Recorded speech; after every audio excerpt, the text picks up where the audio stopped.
Yeah, well, today is one of the most important days of the year because Oh yeah, that's right. May the 4th be with you. Yeah. It's that day. Yes. That is right. That is right. That is right. Yes.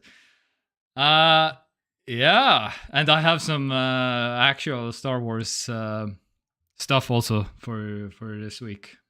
So Yeah. it's to all commem- good. Yeah. All the nerdy websites are doing, Star Wars related content for today.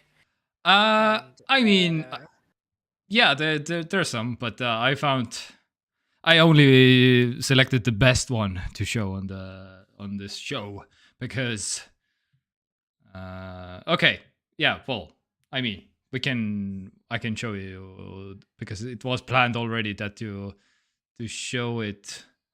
The very first thing was to. Oh wait! Oh no, my Brave browser is not. Into the stream. Yes, this one. Yes, AI creates a freaky Wes Anderson Star Wars movie trailer. Oh yes, of course it's gonna be AI, and of course for May the 4th be with you, so it's gonna be Star Wars. Ooh. Yeah, I don't. You probably. Oh, I will send you the. Yeah, I haven't seen the trailer. Yeah. Because this is. This is actually kind of funky and kind of weird. I will just play the trailer, I guess. In a galaxy far, far away, prepare for a reboot like never before. It kind of. This summer, Wes Anderson brings you. It kind of seems like a music video.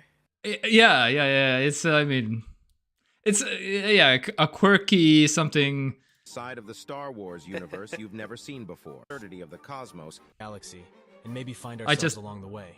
For this mission, we'll need lightsaber, blaster, thermal detonator, paper airplanes, spare parts, and R2D2. It is kind of interesting. Yeah? And the biggest sin: R2D2 having legs. What? The biggest sin of them all. What? Come on, Jesus! What are you doing? You're just disrespectful. Anyway, I just wanted to show the names also that who are playing the characters. Star Wars adventure yet, starring Timothy Chalamet. The cast is good. Timothy Chalamet. Yeah, I would watch this movie. Not right. Scarlett Johansson. Let's go. Edward Norton, Bill Murray, Jeff Goldblum, William Dafoe, Adrian Brody, and Owen Wilson. Wow. All right. It doesn't look that bad. Yeah. Did you catch the who plays Darth Vader? Owen Wilson, yeah. Yeah, and did you hear that he said also, "Wow." I loved it. I did a spit take basically when I saw that, like, wow. Anyway, so yeah, may the 4th be with you. So this is. Look forward to some AI generated Star Wars, I guess maybe in the future or something. This is mostly like of course a joke because Lucasfilm would never, I guess, or something, because they want to. They don't do like comedy. I mean, I guess they do because there's some comedy in Star Wars, of course, but. Of course. Yeah, but this is too far for them. I feel like this is maybe. This is I feel like George Lucas could never, I guess. I mean, let's be real. If we got an AI generated Star Wars movie, yeah, it couldn't possibly be worse than Rise of Skywalker. So. Okay. Yeah. Oh yes. Oh my God. Or is it the Book of Boba Fett? Maybe this was also pretty not great. I don't remember. Wait, I know more is kind of like Rise of Skywalker. What about you? I mean, I don't hate it, but I mean, yeah, it's not the greatest work. Yeah. Okay, interesting. I mean, I'm somewhere in the middle, I guess. Okay. Interesting, because for me it's by far the worst Star Wars movie. Yeah, that's fine. Yeah. I mean, was it was the line they fly now? Is that from the Rise of the Skywalker? Was Wait, it? yeah, what was it about? What was it in relation to? I don't remember. They fly now. Which movie is that? Star Wars Rise of the Skywalker. Yeah. What was it about? Oh, I don't remember. yeah. To commemorate 4th of May, May the 4th, sorry. IGN posted all Star Wars movies ranked.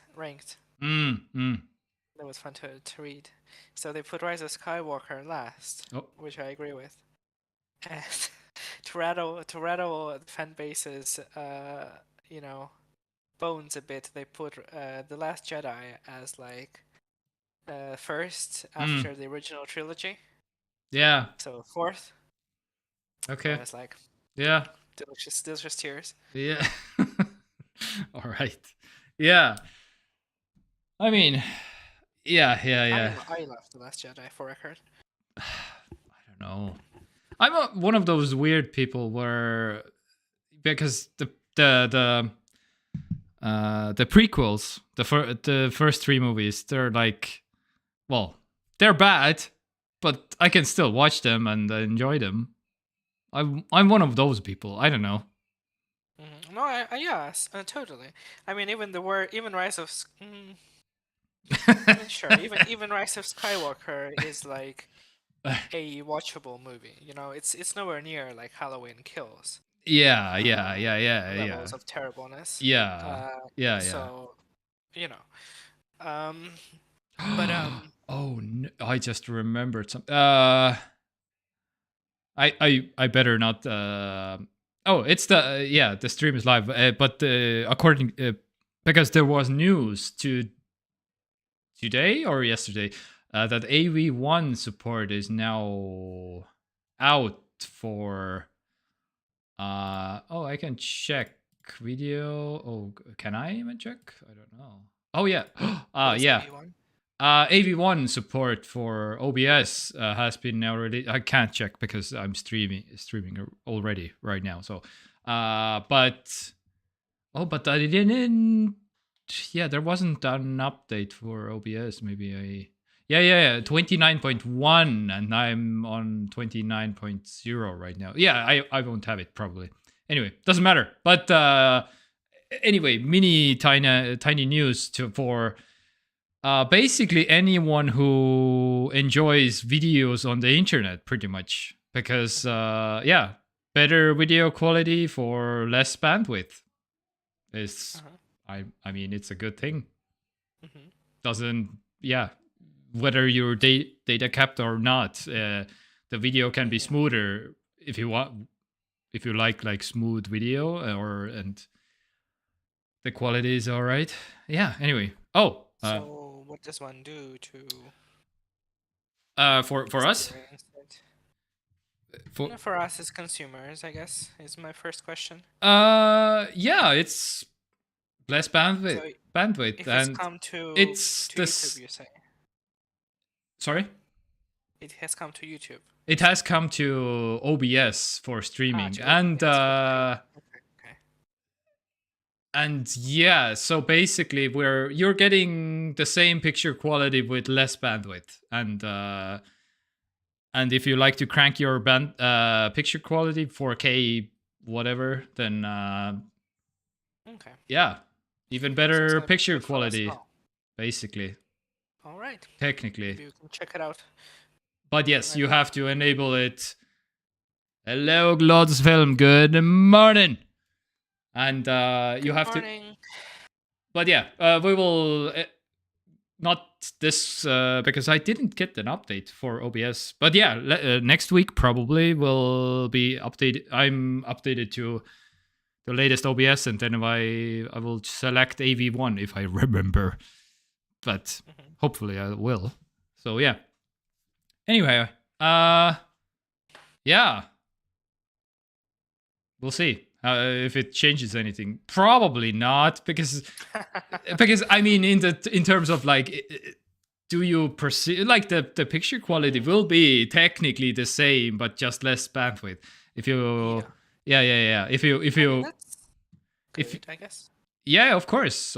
Like, yes. For mobile watching, I guess. Yeah, exactly. And yes, we are fortunate to live in a country where there are no data caps, but people, data caps are absolutely a thing in other countries. So yeah. Well, and also in this country, and technically also in this country, because even some people have like, I just have 5 gigabytes of mobile data in Estonia, and that's about it. And I'm 16 years old, and I don't have a lot of money. Wait, do you have unlimited data on your mobile plan? Yes, I do. Okay. You do, or you don't? No, we don't. We have like a shared plan. Oh. Where. Oh. We have 10 gigs of data for 2 people. Yeah, see? Yeah, exactly. That you can like now you can maybe watch a third more YouTube videos or something if they're like using AV1 or something. We never spend all of it, but yeah. We were thinking to get the 5G package, but to get the 5G package, you would need to increase the limit to 25 gigs. Yeah. They want data, so yeah. They want to. Decided not to. Because 5G content also consumes more data also. So yes, common thing, absolutely, but yeah, depends on the people that you hang out, I guess, mostly, because I don't know what's the percentage, but yeah, but I feel like most people in this country have like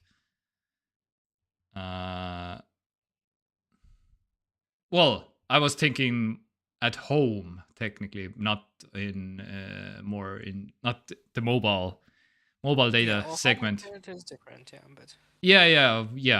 I don't even know who offers like data capped home internet. Wasn't it Elisa who technically? Esteve for sure, but that's like a super kind of a small time.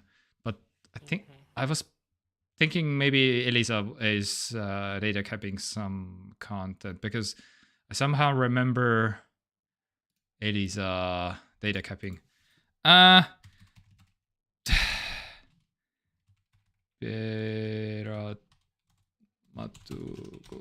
don't know. I use about 10 to 5 gigabits mobile data, so I don't need limitless data. It's cheaper that way. Yeah, of course. Yeah. It makes way more sense to have like a cheaper package, because even if you don't like consume all the gigabytes, then yeah. Yeah, I'm checking about the yeah. This is the where's the this is mobile data, right? But where's the home internet? I think 50 gigabytes of home internet with 5 euros or 3G. Okay. Yeah. Anyway, sure. But that's like, yes, there was home internet. That's not enough anymore. It was over 3G. Yeah, by the way, 3G is kind of dead. Right? Yeah, sort of, yeah. Yeah, I had 50 gig home internet with 5 euros over 3G. Zoom TV internet, I think it was on Elisa network. Yeah. How much? It was many years ago. Yeah, that's what 50 gigs home internet. Yeah, exactly. I know that Elisa used to do it, but yeah, I don't know. I'm Telia right now, so kind of curious how much data we use for home internet. Yeah. I never think about it because it's not really something that you need to think about. Right? Yeah. But, Because I'm curious, like how much per month? yeah. Because Telia doesn't. Yeah, pretty. I think technically Telia. I somewhere was researching it a long time ago. Telia technically also has some kind of a data limit, but it was like something ridiculous, like I don't know, 100 gigabytes or something that you could like you. I don't know. You couldn't technically use all of it, basically. 100 gigabytes, Or but it's so little though. well, yeah, but you have never consumed it. Otherwise, you would know the data limit, right? So true. yeah. Otherwise, But there would be like, okay, why 100 can't? gigs is like a video game. Well, or like not 100 gigs. Maybe like a terabyte or something. Yeah. So I can't remember the details. I'm kind of curious. I guess if you log in, can you even see that? If you log into Telia, can you see your data usage for home internet? Again a good question. I'm gonna research that. I never didn't look it up. See, with 5 days, I downloaded 128 gigabytes. See, so nowadays you consume so much more internet. No, I use like 100 gigabytes a month. Nice. Prague was 5 days. Okay, yeah. 100 gigabytes is way too less. That's when I was thinking about, because some games are even like 150 or something. Yeah. It was something ridiculous, like a few years back when I was like actually looking it up. Again, outdated information, doesn't matter. 1.995 upload with last 5 days. What? Really? What are you uploading, Lotus Film? Some Lotus films? Yeah. Anyhow. Lotus Film is like seeding for some torrents. Oh, I see. Sure. Yeah, in this. Yeah. So. Yeah. I completely didn't ask about your week. How's your week? Doing good? A lot of work? How was my week? Let me think. We streamed when? On Friday? Yes. Yeah. Okay, so it's been almost a week. Yeah. I mean, it was fine. I have a very chill schedule now. Nice. I had 2 days of work this week so far. On Monday and on Tuesday. Oh. It was fine. 1st of May was a bit busy, but it's not crazy. And I mean, hello. Yeah. So. Were there many like? There were a lot of hungover customers. So. No, I feel like a lot of. I mean, I guess that's true. Sunday was like the big party time, but there were a lot of Latvians for some reason. But other than that, it was fine. Nothing really special. And so I'm working Friday to Sunday now. So that's that. Friday to Sunday. Oh yeah, the technically the best time to stream, but the mandatory weekend. Yeah. Or 2 mandatory weekends, I guess I have. Okay. What about you? Yeah, doing stuff to organize. Yeah, it's kind of getting warm and it's good to be outside doing some yard work, but it's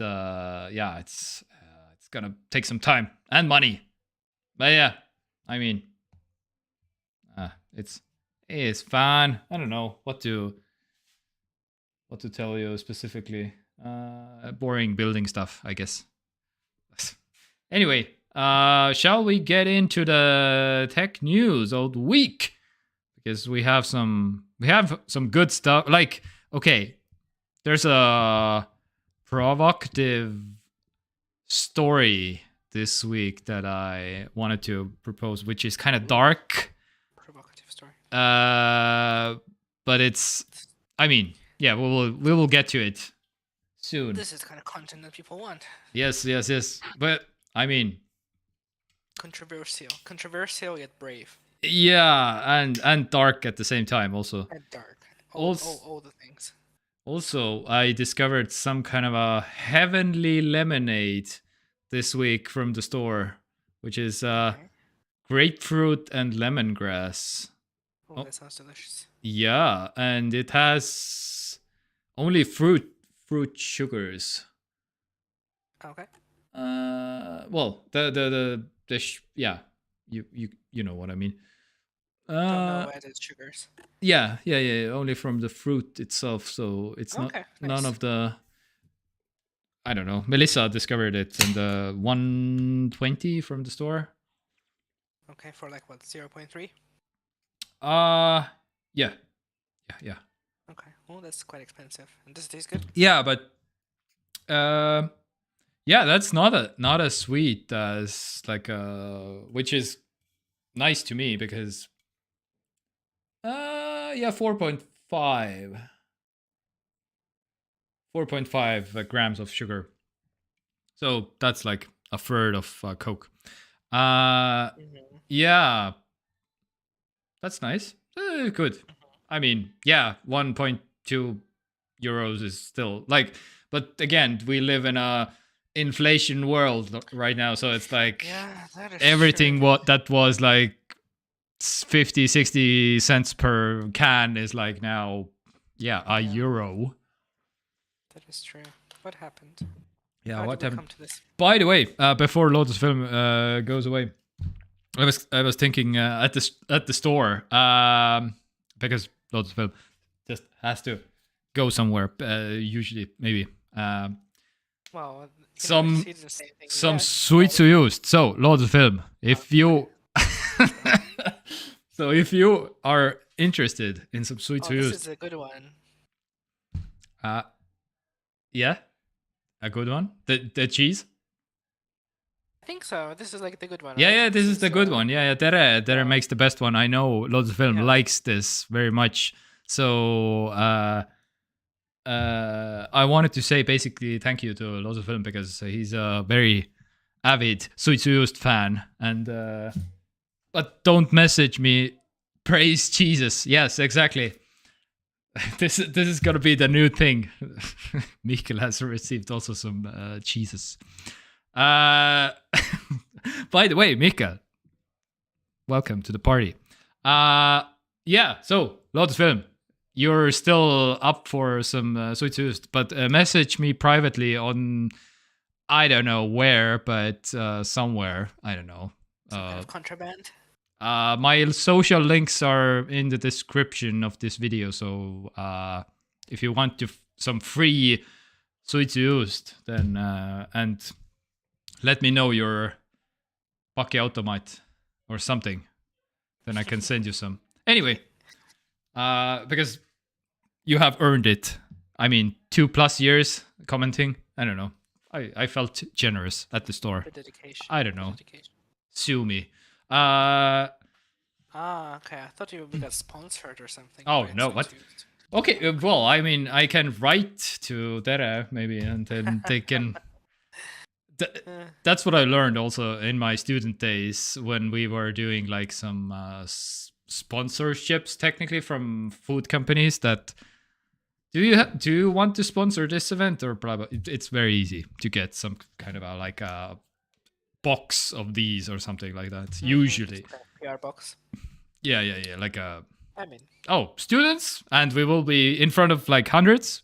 Sure, a box free of stuff is free stuff. Yeah, free stuff is free stuff. Usually they do like about to expire, but not immediately expires. Also like stuff like that. Also, so it's like it's fun. All right. Anyway, let's do the tech news because there's some stuff happening. There was some stuff happening this week. All right. And by the way, Lotus Film, no pressure because we respect privacy here. So I don't even know your name technically. So that's true. It's fun. For all we know, that's his actual name. Well, could be my mom watching my show every week. Yeah. So the first story of the week is the password is dead. So, No. yes. Oh, it's a little bit out of line. Oh, your Google account is getting rid of its password. So, this has been in the making for years now because, oh, yeah, Google talked about like killing off the password for, I don't know, maybe 2 years now or something, at least a year. But now finally, so they are replacing the password with pass keys. And basically, oh yeah, this one. Basically, that's what it looks like. So you won't need a password yet. So you can technically sign up to get a pass key. And the video is on the screen. And basically, you just enter your username and you authenticate either with a fingerprint or Face ID or the passcode on your, like, because if the Face ID or a Touch ID doesn't work, you can still do the same thing with the numbers. Okay. Yeah. And so it's not mandatory yet, but you can do it in the Google thing right now, technically. So you have to create and use passkeys. I don't know. I'm a little bit. Well, passkeys are basically passwords. Like a backup password for when you can't authenticate with like a. So, but it's well, I'm not a security specialist, or I don't know. I can't explain how it exactly works, but based on some knowledge from actual security people, they all say that this is way more secure. And yeah, so basically it's way more difficult to, well, you have to steal somebody's phone or some kind of a thing that they set up. So you can technically also log in from, if you want to log in from your iPad or something, you can do it on your phone. So you can, it's not like this one device can log you in or something. So, but you have to set up your iPad and your iPhone if you want to cross sign in, basically. And they swear it's way more secure. So, which is good because passwords are a pain, and I've been hating them ever since because there's so many passwords. We all have so many passwords. Like, how do you even keep any track unless you don't?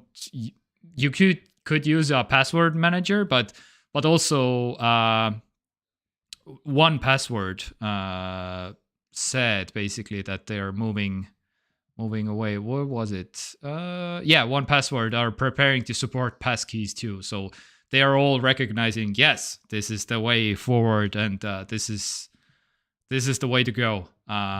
Because passwords are a pain, and because even even if you didn't know, we reported also that LastPass was the one that got hacked. I think 2 months ago or something like that, or maybe 3 months, and they, wow, yeah. A password manager who has all your passwords was hacked, which was not great. Pretty bad. Yeah. So passkeys basically supposed to be solving all of this, and Google is making all of the Google logins with passkeys now. I don't know. I will try it out and see how it goes. I kinda like it. Yeah. Like on all pretty much devices that I mean, I guess it depends, but I guess for most people, most devices that they use have some sort of biometric authentication. Yes. Baked in. Yes, yes. That's why they can't, like, this is the default now for everybody, and whether you like it or not, because they do recognize, yes, I have like a Nokia 3310 that from Sure. yeah, that I still like to use for some reason. And I mean, sure. yeah, but still, I mean, if you have, if they're gonna introduce those things, so for like touch, for like fingerprint readers and for Face ID and stuff, like for example, I would use that instead.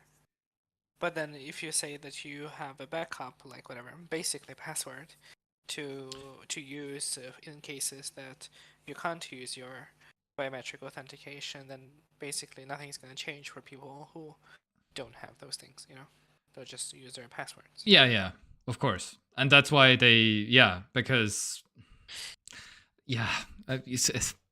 try to explain to old people that yes, now there are no passwords, now there are pass keys, and the people are like, what do I need to do now? Those are the people who have like a 1 2 3 4 5 as their password, Of course, and that's or like password as the password. Yes. But those people always kind of exist, so I feel like you have to not abandon them, but you have to sort of with this new thing, you're like sidestepping them basically. Yeah. Because people who do have like these like more advanced authentication things will use the new feature if they want. Yeah. And those who can't be bothered making passwords or figure out the new scary method. Yeah. They would just do their own thing. Yeah. I have been in charge of my mom's passwords for years now, so yeah, she doesn't even know her passwords. So yeah, anyway, it's fine. Yeah, it's fine, and I will can't wait for everyone to catch up because that's never gonna happen, Yeah. And one other great ID card or smart ID must be used. Yeah. Try to. Like again, like that. My favorite example of for that argument is basically Germany. Germany did launch technically the ID card at the same time as Estonia did in 2004, technically. And if you go to Germany, like 20 years after that, because now it's like 2023, you're still asking about, do you have this? Yeah, I technically have it, but I never used it. I don't know how to use it. I don't know what it is for, and I don't really trust it actually at all also. So it's funny to think about, like, for Estonians it's such a normal thing. Yeah. And if you think about it, it's kind of like advanced tech, Yeah. But Estonia is so ahead of the curve in the sense that, but like for people living here, it's like, yeah, sure, I just authenticate everything with my phone, with the smart ID, So yeah, that's cool. Yeah. But I've never had an issue with smart ID. Actually, no, I mean, it wasn't an issue. Once when I switched my phones, I forgot to like delete my account from the previous one. So there was like for like a few hours, like I couldn't, make a new account. There was something like I had to contact, I think, support or something. But yeah, I mean, it works pretty much flawlessly all the time. Yeah. And it's very convenient. Yes, ID card in Estonia is Stone Age tech, absolutely, because mobile ID, smart ID, yes, of course. But but in Germany, it's like new tech still considered the ID card. I mean, because they, That's wild, yeah. Yes, in Estonia, this is like we're right now already like. Can we please have like a NFC technology on on our ID cards now, please? Because even this mobile ID, like, because phones are getting rid of SIM card trays, maybe in the iPhone 15 even. Well, the iPhone 14 got rid of it in the US models, right? So they are clearly thinking about it. And maybe the next one will be also for the rest of the world without a SIM card. So, yeah, we'll see.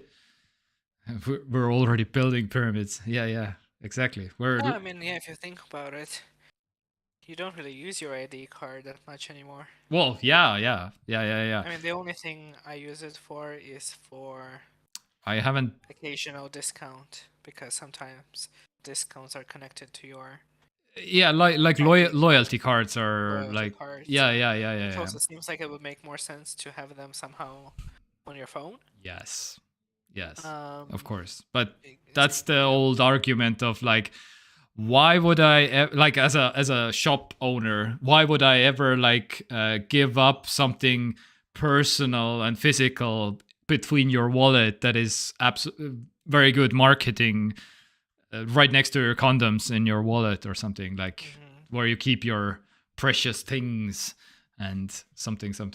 Yeah. I guess even my wallet is like not a wallet really. It's just a card Yeah. holder. Yeah. I mean, I yeah. don't have a single banknote anywhere. Yeah. But yeah, the shop's like, no, this is marketing in your pocket. Perfect. We don't want to get rid of it. Yeah. Yes. So yeah. Anyhow, but Google had one other great idea this week to copy Elon Musk because Gmail has now blue verification check marks. Oh, good. Yes, very good. Oh, yes. I don't know. So basically, now they appear like, every person should have cash. Absolutely. I completely agree, Lotus Film. I'm also a cash person. Yeah. Yeah, but again, I completely. What for? In case a bank system collapses or something? Yes, also that. I mean, sure, but like it's not gonna collapse today. Yeah, sure. If she starts collapsing, of course we'll get some like. Yeah, but that's.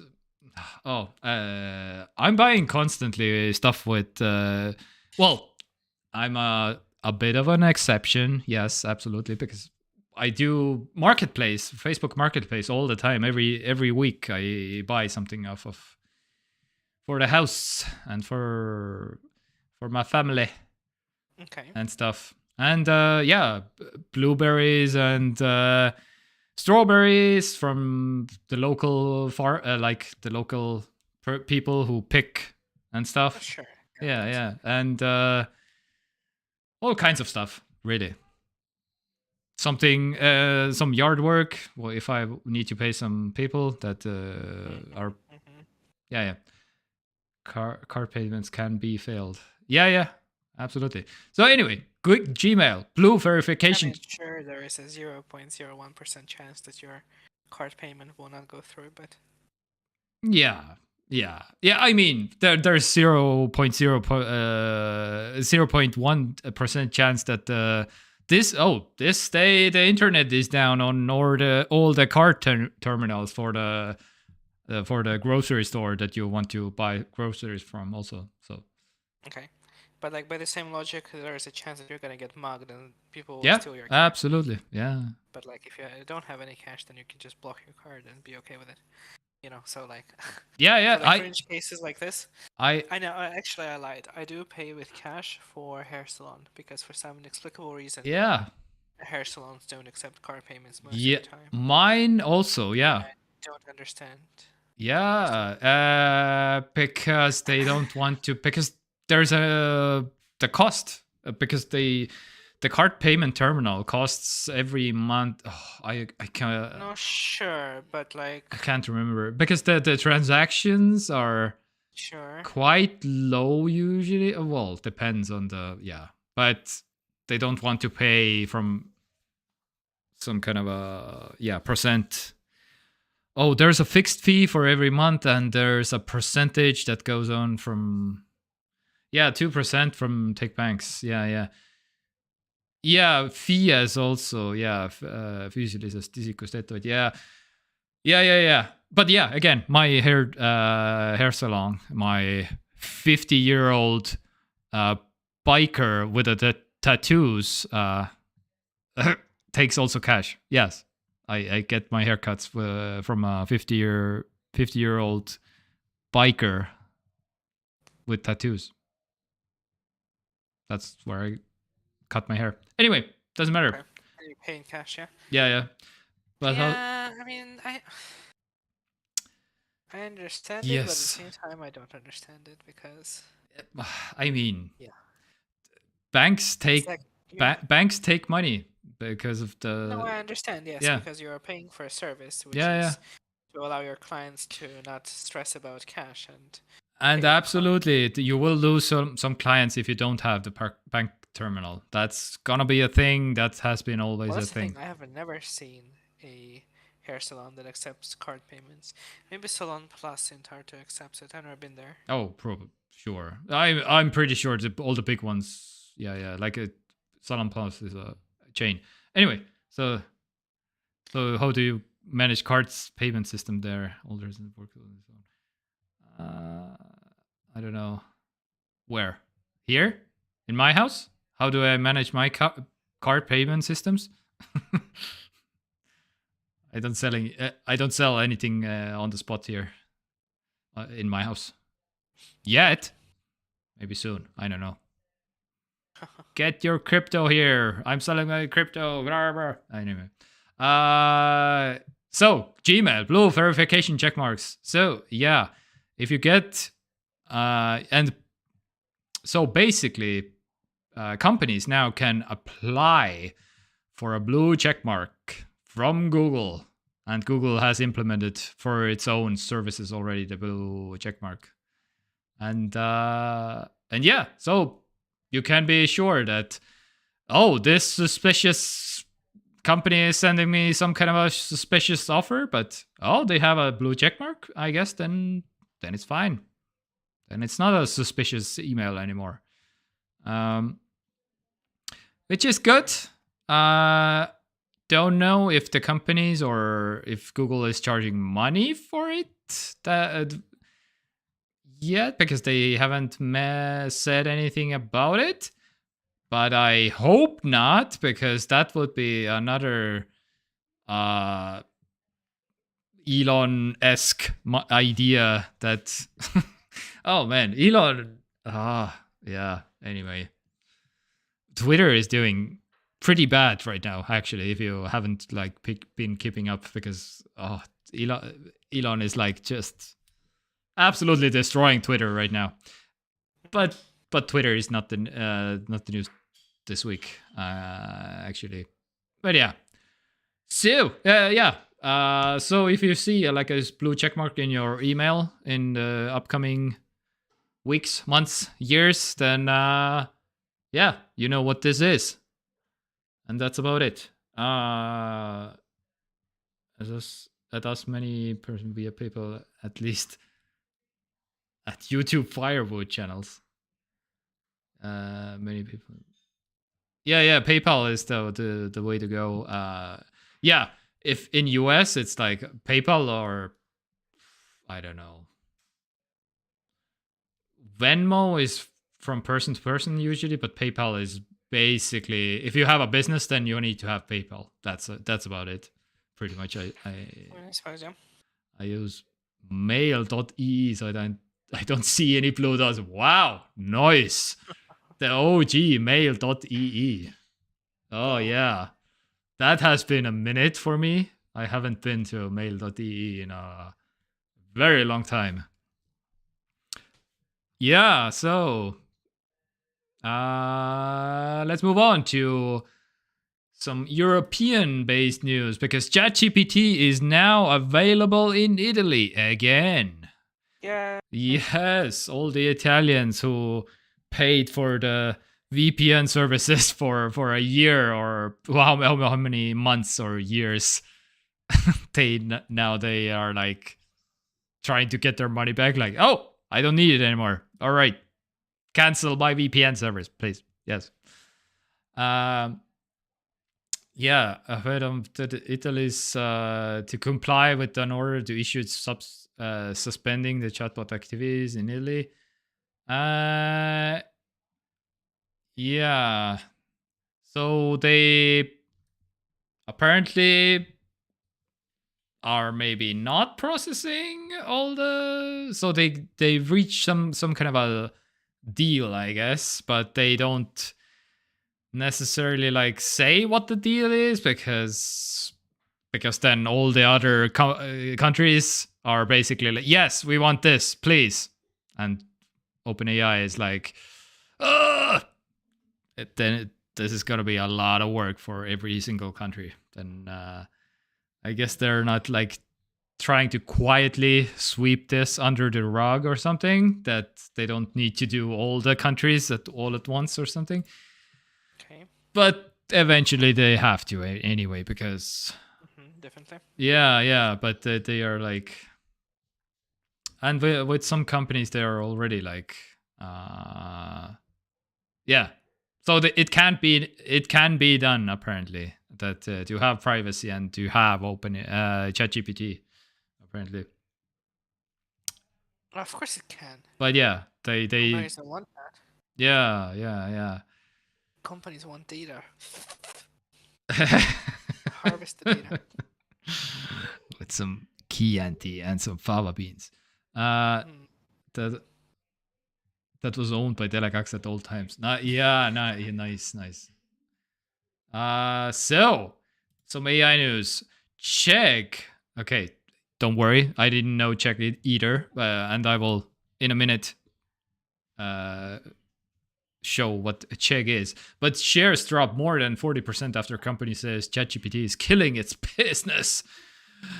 So, everyday.com was it before? Oh yeah, everyday.com. So, basically, Chegg is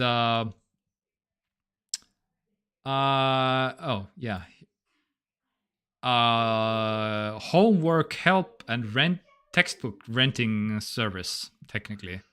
So if you need some kind of a help while doing homework, you can basically hire like a part-time teacher. Tutor. Yeah, tutor. Yeah, that's the word that I was looking for. Yeah, tutor. And to rent textbooks. Yeah, that's what they do in US. So I don't know, courses, blah blah, textbooks, because textbooks are still the thing. But yeah, it's pretty rough out there for Chegg, because AI, ChatGPT is Do you want to know something? I can have all the answers for you. And I read also an article this past week. Oh, maybe it was like yesterday or something. I don't remember who said it though. Mm-hmm. But they were basically like,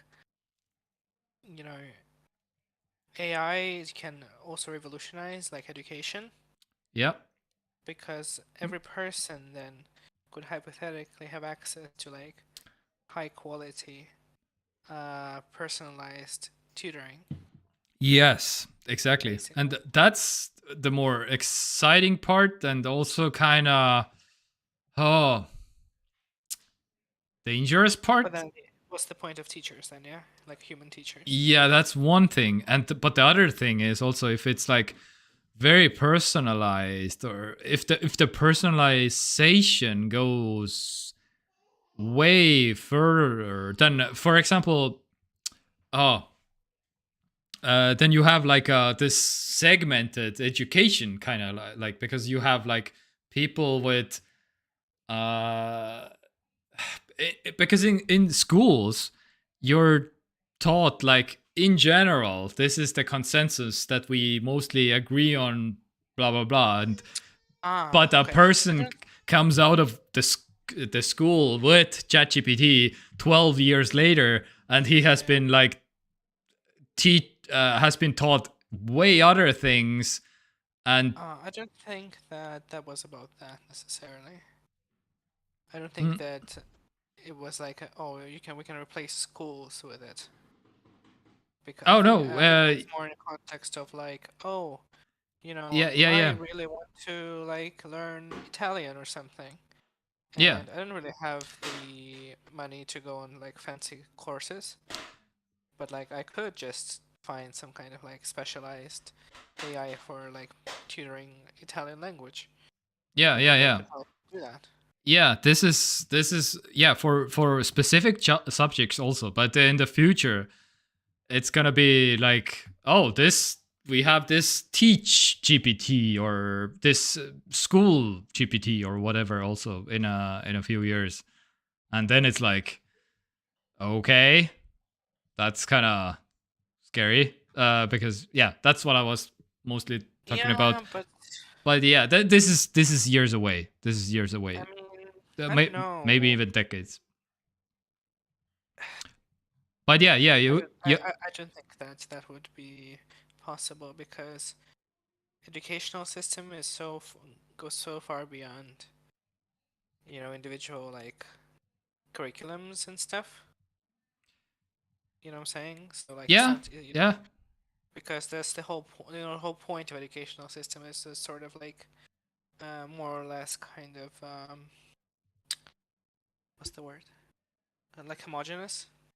Mm-hmm. Yeah. And also, yeah. it's like, it's designed by like, I don't know, decades, I guess. Of course, sometimes curriculums are revised, but like if we're talking about like specifically like basic education, I don't think that AI would be allowed anywhere near that to like mess with like school curriculums. Yeah. But for like specialized learning of like special like extracurricular things, that would be very cool. For example, like I want to learn how to play the piano. Yes. But I'm also like old, so I don't really feel like finding a tutor for that. So I would rather just buy a keyboard and nowadays you have apps also that do that. Yeah. So basically you would have that, but in the form of AI who could like do that with you, which is cool. Funny that you mentioned piano because that's my plan with Luna also, but we'll see how and when and if and but yeah, because exactly the piano is that's what I want to teach Luna at some point. Anyway, yeah. Also, so check the company's shares drop 40%. So what they do? So what's the plan forward for them? They're gonna develop their own AI, of course, because if you can't, if you can't beat them, join them, right, or something. Chegg is developing its own AI product, Cheggmate, which is meant to help students with their homework.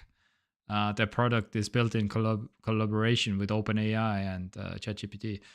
So yeah, that's if you can't beat them, join them, I guess, or is the philosophy here. Right now, also teachers can't teach whatever they want. So same to ChatGPT. He can teach only that what is in school program, nothing else. Is for me when we stop teaching handwriting at schools. Ooh.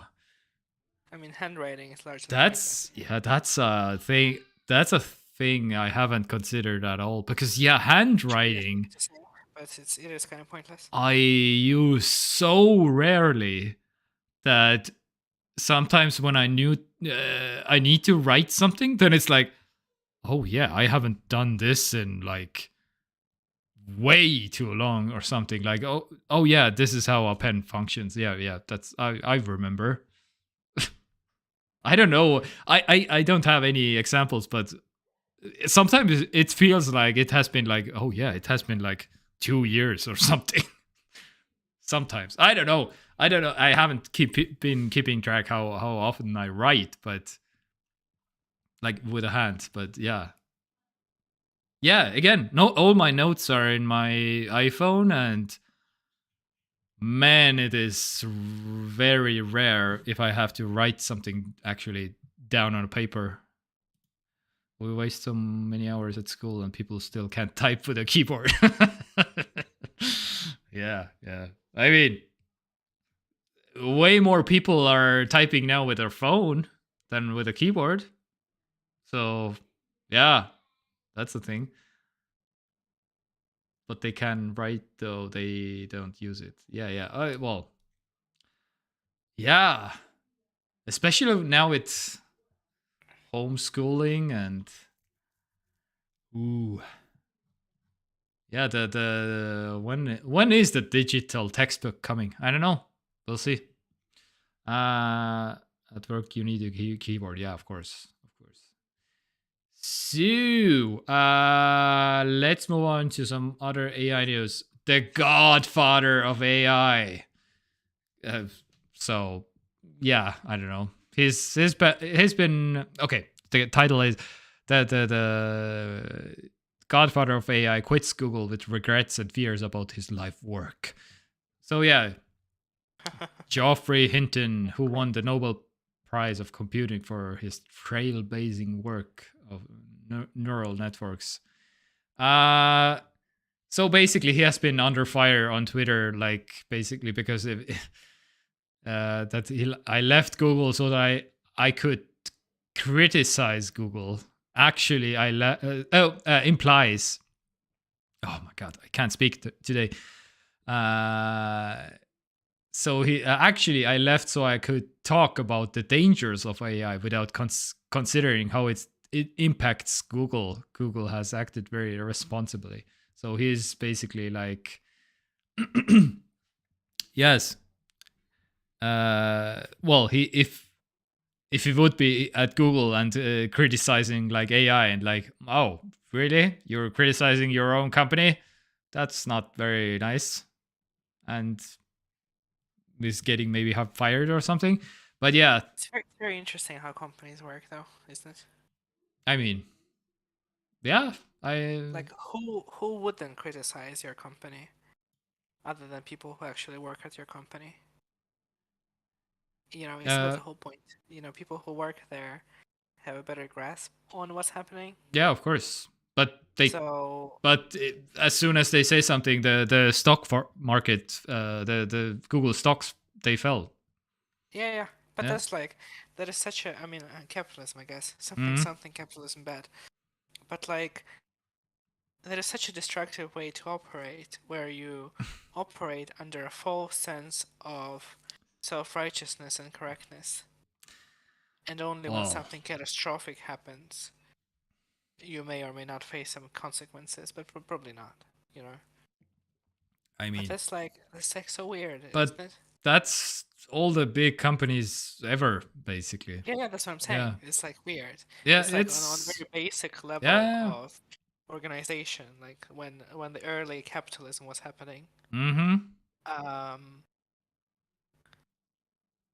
Something just in that very basic principle, kind of like, I know, some person or some group of people decided like that's how it should be.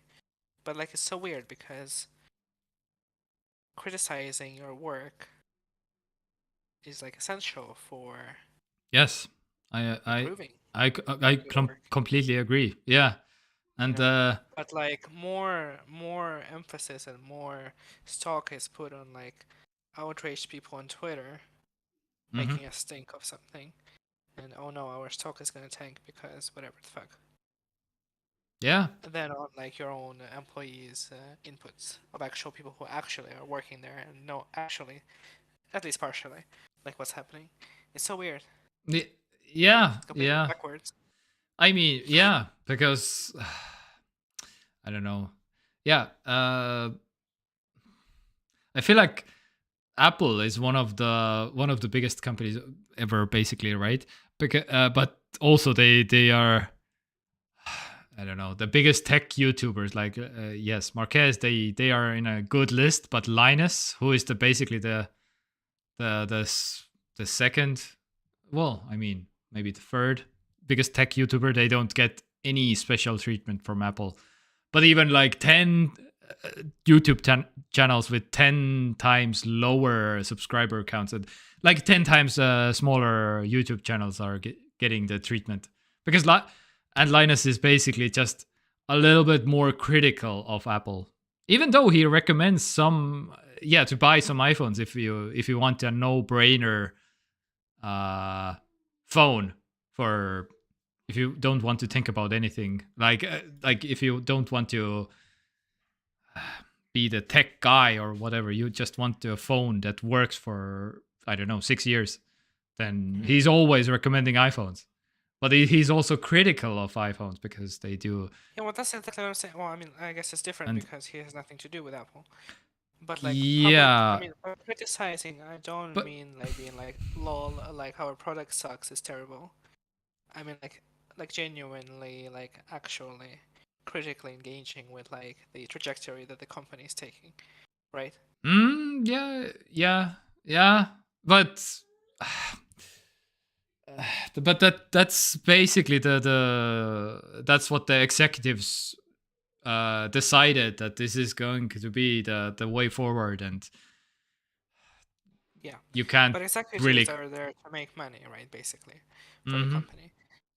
But like, I mean, it's funny because like week after week we are like talking about AI and stuff like that. Yeah. Oh, this person said that like we should be careful, and this person left the company and is now reevaluating his entire life choices and stuff. Oh, this person, people who are familiar with the matter, who Yeah. are in it, and they're like, maybe we should.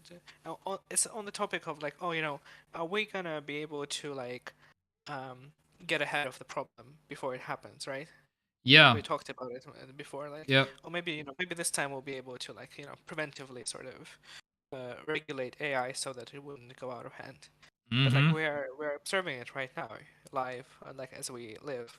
Like, it's not Yeah. going to happen because no matter how many people will write open letters Yep. and caution against like the unhinged like development of AI and stuff, Mhm. companies will still do it. Absolutely. Yes, you're absolutely right. And because they want to be the one AI, right? The most famous, the most biggest, because that's The open AI is been in the media so much in the last like half a year. Yeah, all companies who are behind with development criticize AI and ChatGPT. Yeah, of course. It's not allowed at any company. Even Elon Musk, who backed OpenAI, he invested some money into OpenAI, and he's like, right now is like open letter. Oh, please stop this AI nonsense. And meanwhile, funding his own AI company in the background. So yeah, Yeah. exactly. So that's what's going on. They all know that it can't be stopped, but they are just trying to. They are trying to stop OpenAI, which won't happen. So anyway, yeah. Apple just says what YouTubers should tell, so Apple don't buy ads. Criticize them.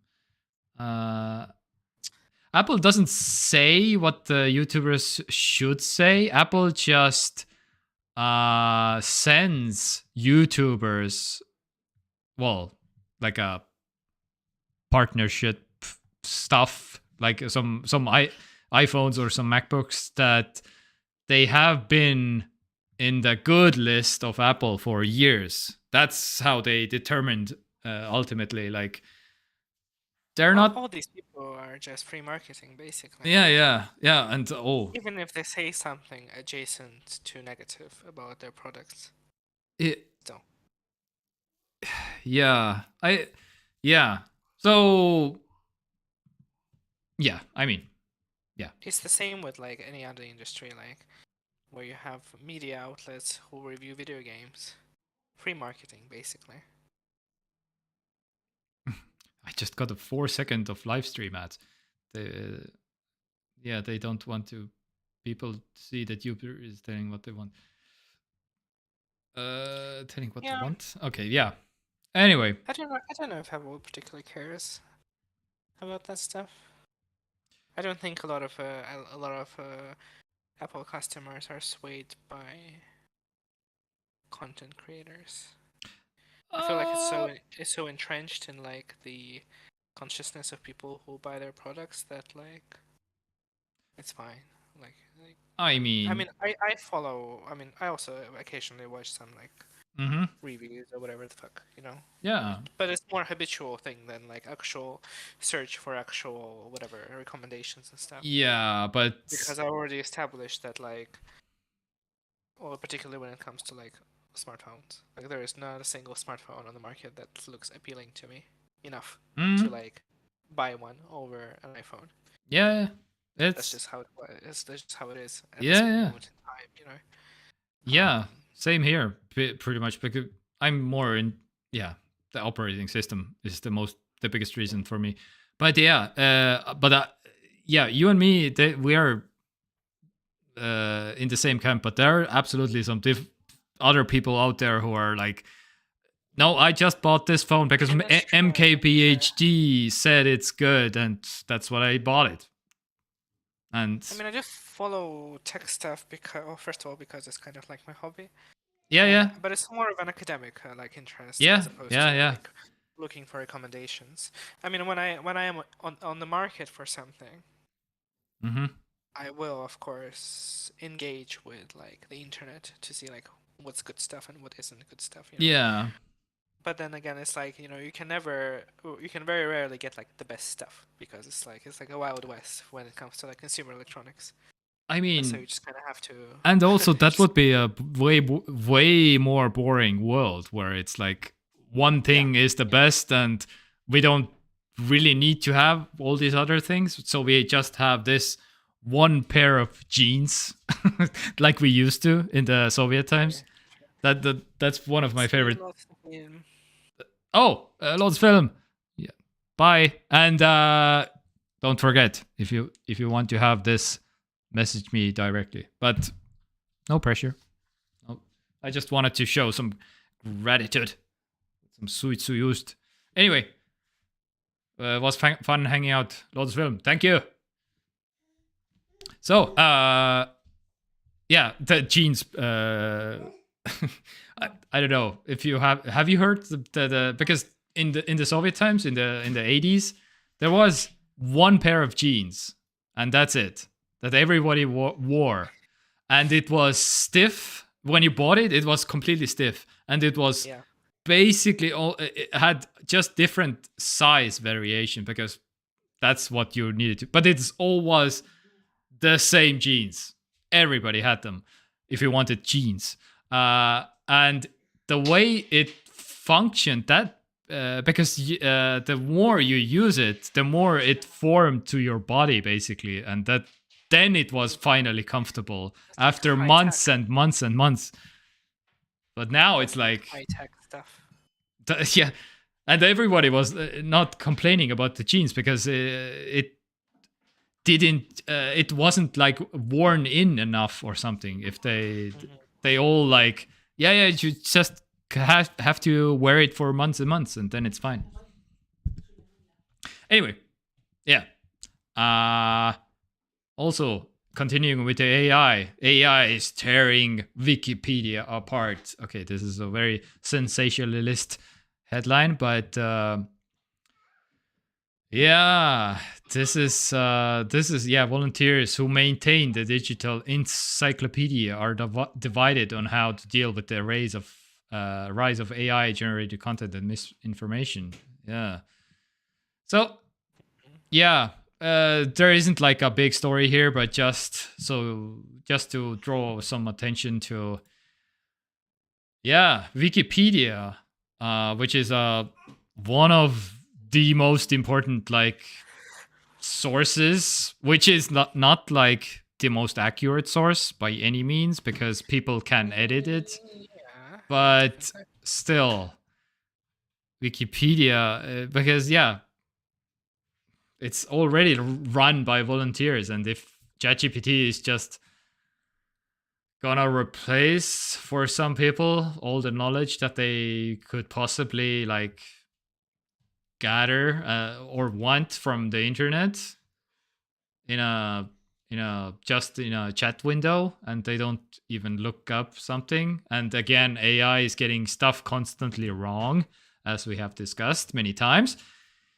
Yeah, dangerous, very dangerous. So just to, I don't know, if you rely on your Wikipedia a lot, maybe now is the time to donate or something if you care about Wikipedia. But yeah, I don't know, this is another like thing that is under attack. But moving on to Greece, actually, some European stuff. HP is investing in artificial intelligence in Greece. So basically, they are they are making they have plans to create a global excellence center, whatever that means, but it's for AI. So in Delphi, the city of Delphi, they are making a global excellence center, basically. So, and they have done it also in Spain in last year. Announced a launch of another global excellence center in Madrid, in Spain. So yeah. So if you're in the field of in AI or something, then maybe those cities could be very prosperous for your career if you're looking for getting into the AI space or something in Europe. And yeah, we'll see what HP will do with those kind of AI centers, but they are apparently very committed because they want to cover some European countries with it. Yeah. Anyway, and staying in Europe. Europe is a major satellite player line up to build a Starlink competitor. So this has been also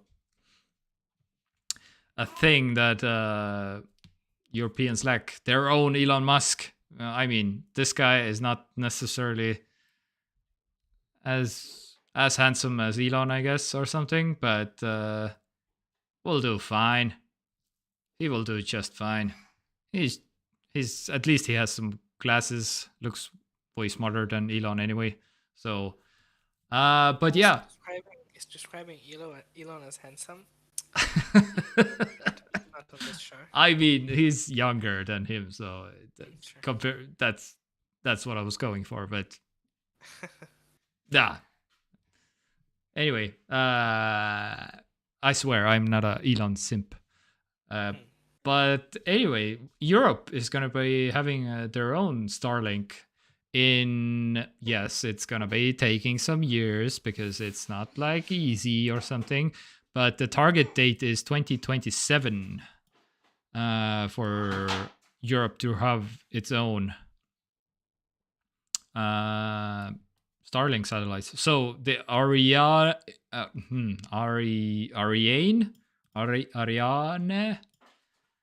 6 rocket will now debut 2024, which will take some satellites up there. And yeah, the European Union will provide 2.4 billion euros for the European Space Agency and private investments. So cool. Yeah. So satellite internet in Europe. If you're 4 years. Yeah, I mean, it's gonna be taking some some time. But yeah, the largest players in European who can do such a thing are Airbus Defence and Space, Eutelsat, and SES. Those are the big satellite companies in Europe, in case you were wondering. And yeah, if you were planning to have some Starlink in your home in a few years, maybe this thing will offer more competitive prices or something. Who knows? And maybe some better GDPR rules that maybe they're not spying on you all the time or something. We'll see. Yeah. Alright, so this week, this is the most controversial story, I feel like, that I mentioned before. That is France and Germany. France and Germany? I was just Googling those companies. Oh, yeah. Okay, yeah, okay. Yeah. Eutelsat is from Germany? Is it? No, it's from France. Oh, France. Okay, yeah, I remember. And SES is from Germany. Yeah, okay, I SES see. is actually from Luxembourg, which is interesting. Oh, okay. So it's a bit of Benelux there as well. Yeah. All right. But yeah, so this story, Quebec man who created synthetic AI generated child pornography sentenced to prison. Okay. This lots to unpack. So, I think it's pretty safe to agree that child porn bad, and universally for like this shouldn't exist ever for anyone, and like we can be on the same page about this pretty sure. Yeah. But how about AI generated child porn? Which is kind of, right? Like, yeah. I mean, not really. Like, it's... Yes, this can lead, of course, to the real thing, because if you're like, whatever, I don't know, addicted to it or something, and you create your own, but this can lead to the real thing. Yes, I can see the argument absolutely happening there. But yeah, I don't know. I don't know where to how to even tackle this, but yeah, apparently in Canada it's very illegal because I kind of get it, but at the same time there maybe can be an argument, and maybe it prevents something worse or something if he's or is it the same if he's creating his own and he's consuming his own product but doesn't spread it anywhere elsewhere? Is it the same thing? Is it different countries have different roles, right? Because there is like whatever, creation or like dissemination or ownership. Yeah, those are all different things, right? Yeah. So I mean, if it's illegal in Canada to possess child pornography, well, but that person will be sent to. Well, yeah, but possess, but the difference is AI generated ones. But yeah, so yeah, I don't know. It doesn't make any difference for possession, though. What does it matter? Yeah, but yes, but is it as bad? That's I don't know. Yeah, this is a rabbit hole that can be discussed. Like this will be like these people will be discussing this for years and years probably, because I don't know what the answer is. But yeah, I just wanted to include it basically because something to think about, I guess, when we are moving forward into the AI world. Because deepfakes are also a thing, and okay. Well, I mean, if you purchase actual pornography from someone, or whatever, deep web, or I don't know how it works. I mean, is it like? I mean, if it's like, again, if like the possession is illegal, then yes, because it doesn't really matter what's the source of it. I mean, in a sense that like, it's AI generated, so it's not real, quote unquote. So no harm, no foul. But like, if he's being charged with possession, that it doesn't really matter for that specific case. I feel like. Yeah, but by the way, he was he was producing it.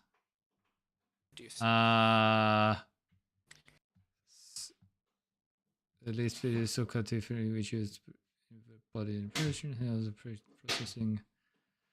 Yeah, well, he used the real thing to produce it. That was kind of I guess the biggest problem. Oh, there you go. Yeah, but let's imagine he wouldn't have owned the real thing, and she just, well, right now it's like kind of probably maybe impossible, hopefully, to create like something out of absolutely nothing. But yeah, that will maybe come in the future also. So, yeah. Anyway, I just mostly included this story. I mean, it's still. I mean, of course, it's possible that there is no regulation that would cover these specific instances. Mm-hmm. But even if the person did not use any actual whatever materials to make it, but they were aiming to make some and question mark do what with it, keep it or whatever, disseminate. That is all like it's like illegal in spirit, right? Yeah. Like the spirit of the law is being like violated. It may not be like codified into an actual law, but like if creating and disseminating child pornography is illegal, then by extension what he was doing was illegal. It's just that he was using a tool that is like unconventional, I suppose. Or it's like sort of like this gray legal area. Specifically because there's no law, against it, right? But there's no law against it because it's too hard to make like all these like, adjust all the legal systems to AI on the fly like that. Mm-hmm. Yep. But like if it was brought in court, and a judge had to judge it based on existing legislation. Yeah. So in this case, it was like the face was AI, but the body was real, as I understand. Okay, yeah. Then it's pretty much like prison, I would say also. Because if the body is like real and if it's not like completely AI generated. I really don't think it matters though. Yeah. I'm struggling to, because like the end result of it is still going to be legal regardless, right? Because it doesn't really, I mean, I guess, I suppose the source of said product has some, I guess, importance. But does it really though? I mean, I guess for legal purposes, does it have? Does it matter? Well, how did it come to be? It comes down probably to the wording how it's written in the law. Like, if it, I think I saw also like some kind of how it was written. Where was it? The 18 something. Yeah, Canadian law bans any visual representation of someone depicted as being under the age of 18 engaged in explicit sexual activity. Yeah. So it doesn't necessarily involve like actual whatever. Yeah. So it can be a fantasy. But if you have an AI create a fantasy that is still illegal, then I don't see how that makes any difference. Yeah, I mean, because if you have two like adults, whatever, playing a child pornography thing for the content, again, it's still illegal.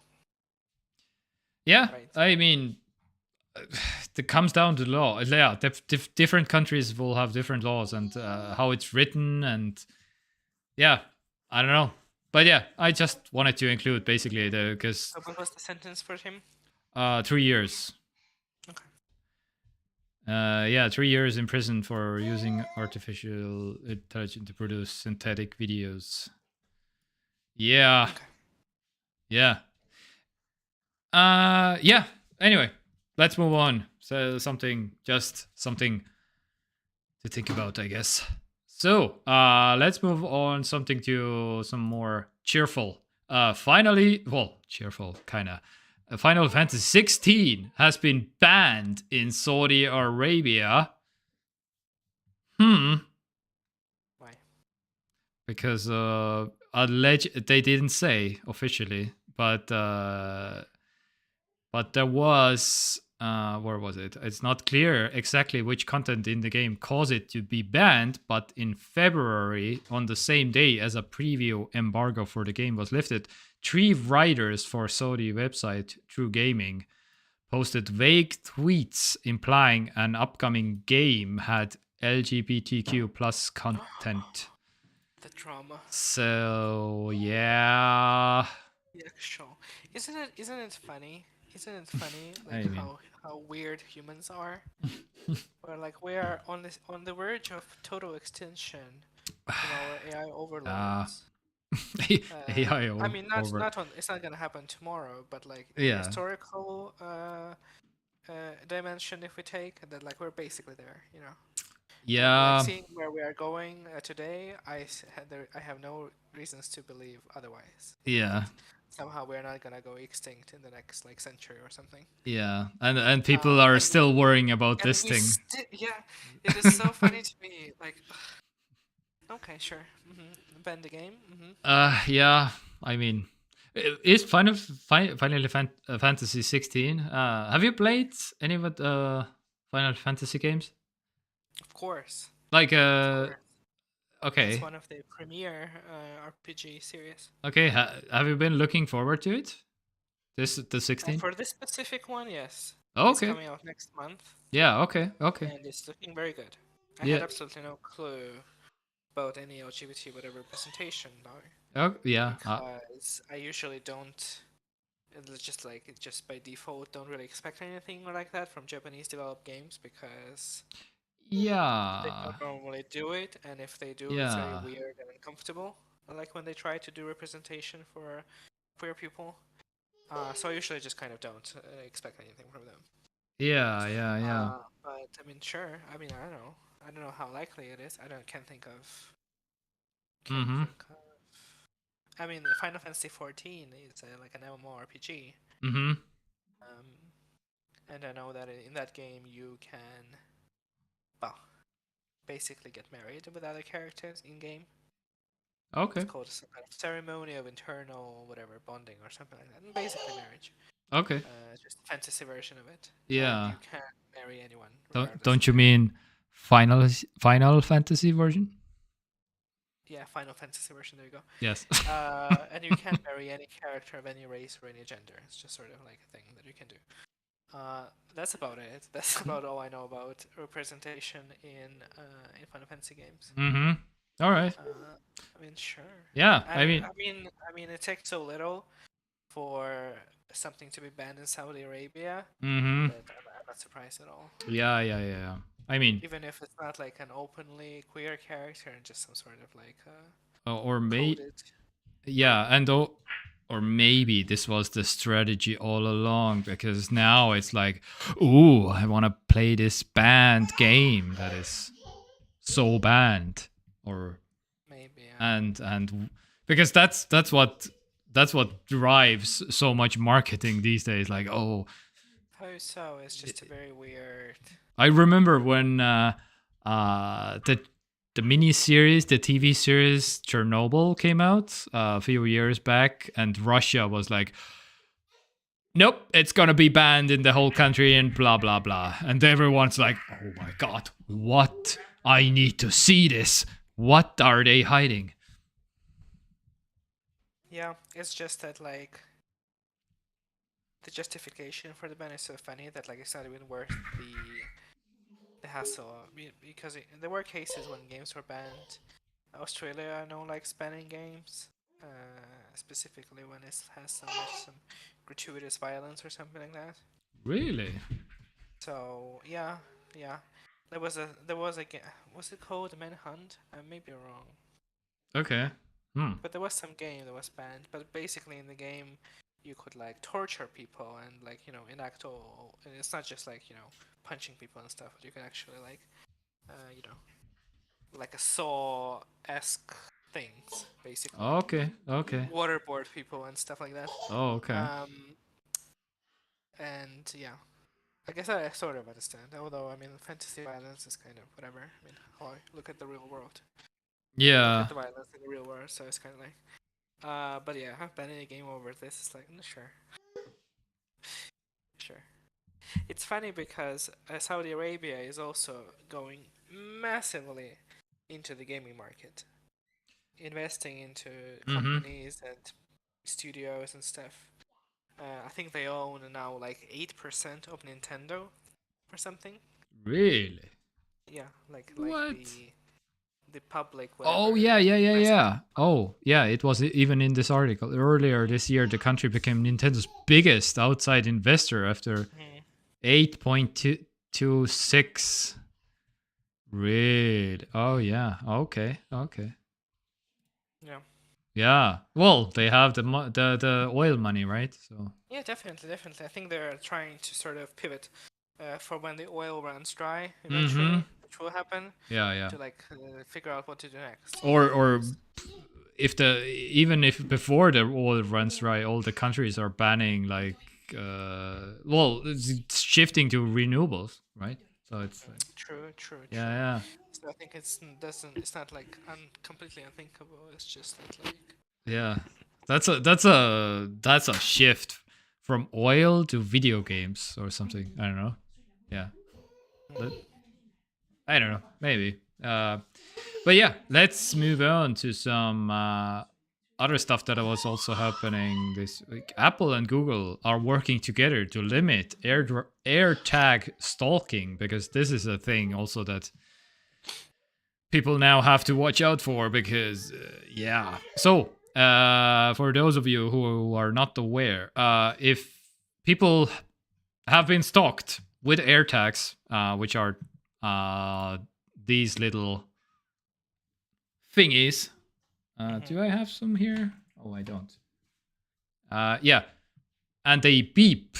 So you can slip somebody an AirTag in your into your pocket, and you can stalk them. And there are some bad things that have been happening over the years for people. And now Google is stepping up, like, okay, this is kind of not great, and we want to work with Apple together to have the same beep. So the AirTag on an Apple device emits like a special beep that I wanted to share with all of you right now. That if you have a stalker, and if you hear this specific beep, known AirTag has been moving with you over time. Yes, so this beep. So then you know that, oh, I am being stalked with some kind of weird AirTags that somebody slipped into my pocket or bag or car or something like that. Funny that I was thinking about, like, this week also I heard, a side note, this week I heard also a story about, like, an Estonian couple bought like a RV van, so like a huge mobile home car thing.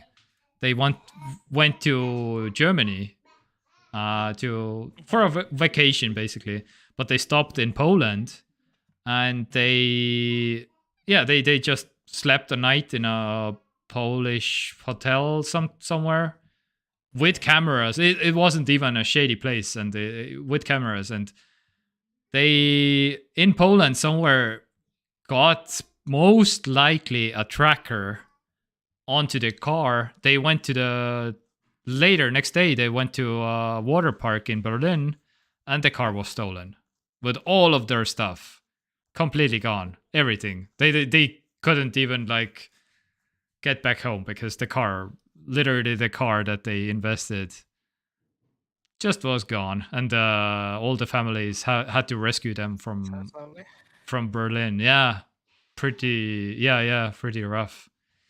But yeah, something like that. So yeah, anyway, Google is basically saying, like, okay, we're gonna work with Apple together, and we're gonna create also this beep that even if you have an Android phone, because they didn't.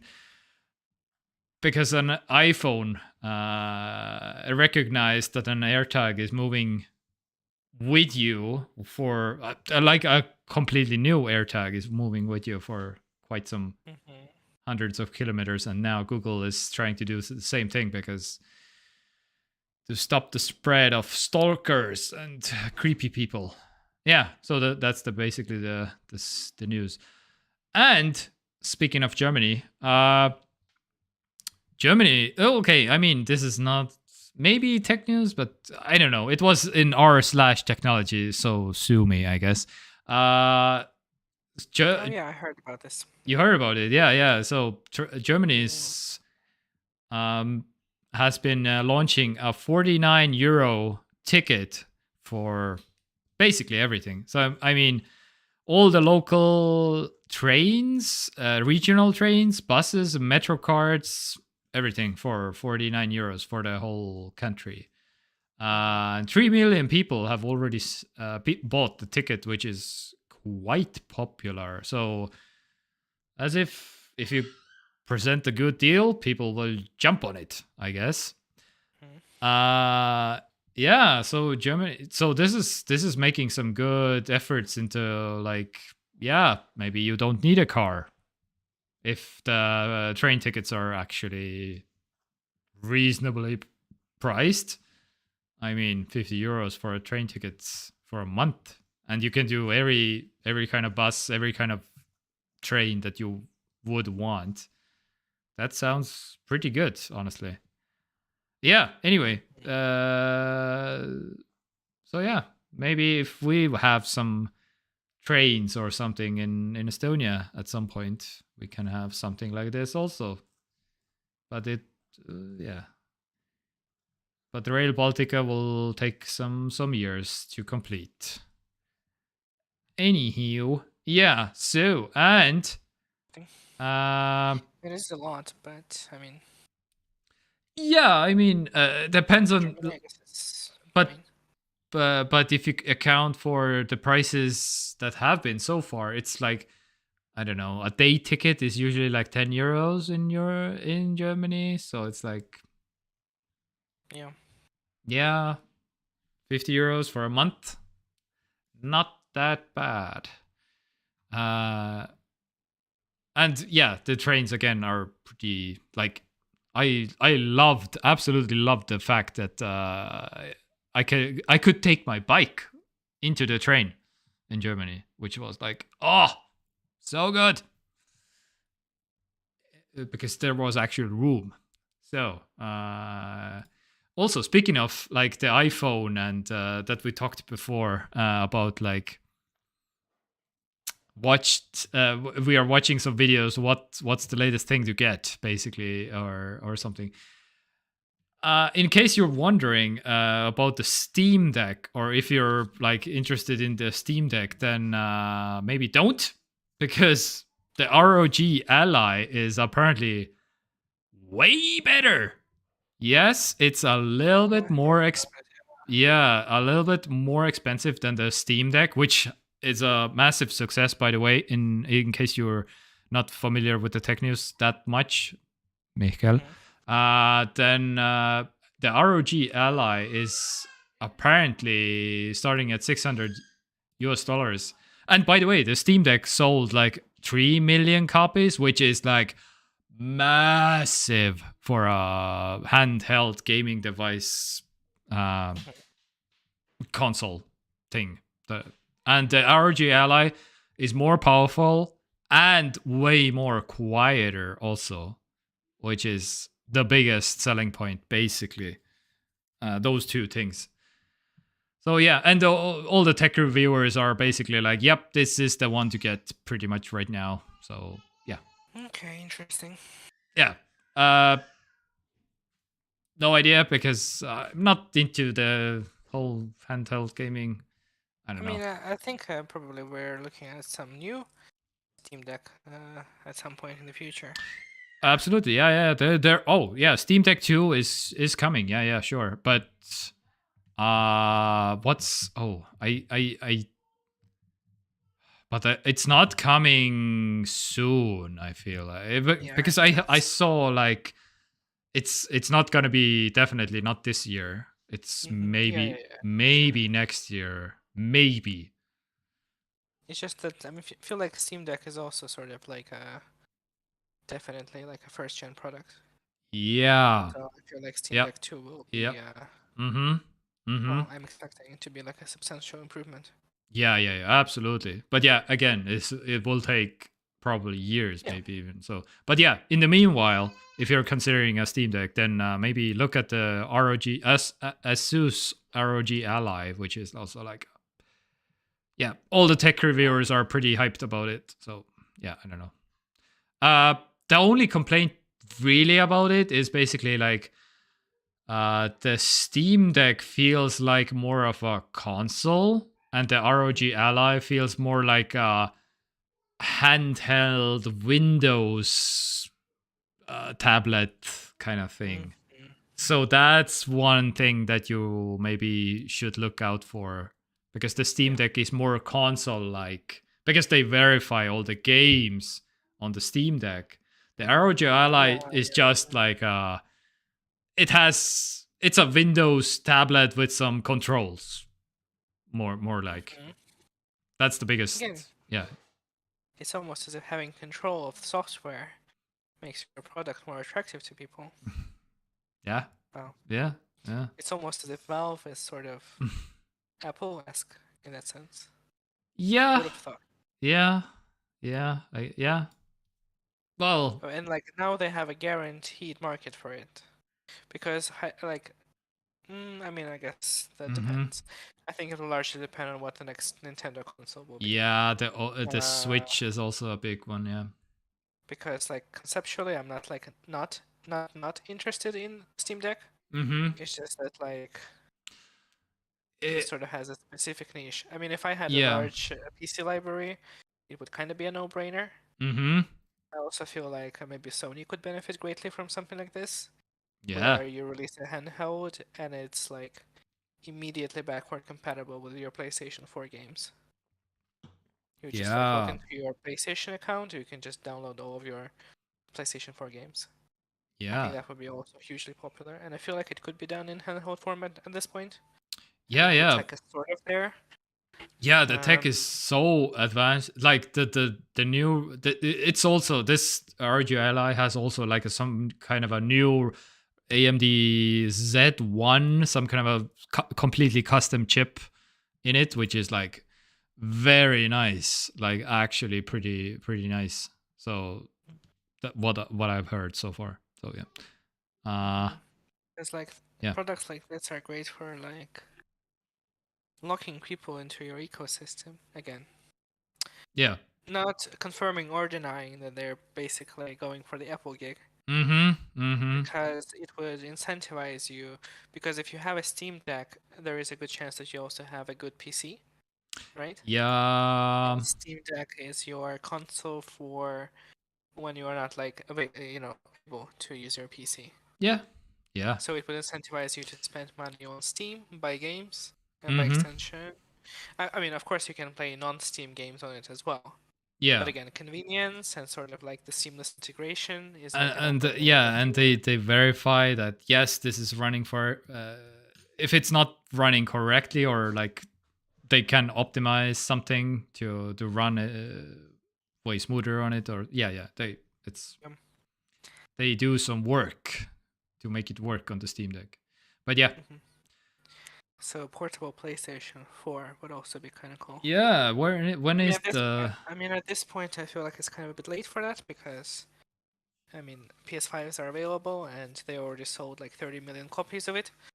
So, I mean, maybe the ship has sailed a bit. But at the same time, did it? Yeah. PS4 has so many great games, and if you could handheld play them, it would be cool. Yeah, absolutely. Not sure. There were rumors of some kind of PlayStation handheld being in development. Yeah. But I feel like at this point, where we are in the market, having a separate handheld gaming system that would require separate, exclusively developed software. Yeah. For it is kind of a lot to ask. Yep. Exactly. For developers to care fundamentally. Mm-hmm. We see already the Switch is kind of like left behind at this point because third-party developers cannot be bothered or just can't port their games on Switch because you have to jump through like 100 hoops Yeah. to get it to run on the Switch. So it's just easier to just not do that. Mm-hmm. But if you could have some kind of like a handheld extension of your existing software catalog, Yeah. that you could sell maybe at a premium in terms of like hardware price, Mm-hmm. but then not expecting to sell any additional software. Yeah. Well, with it.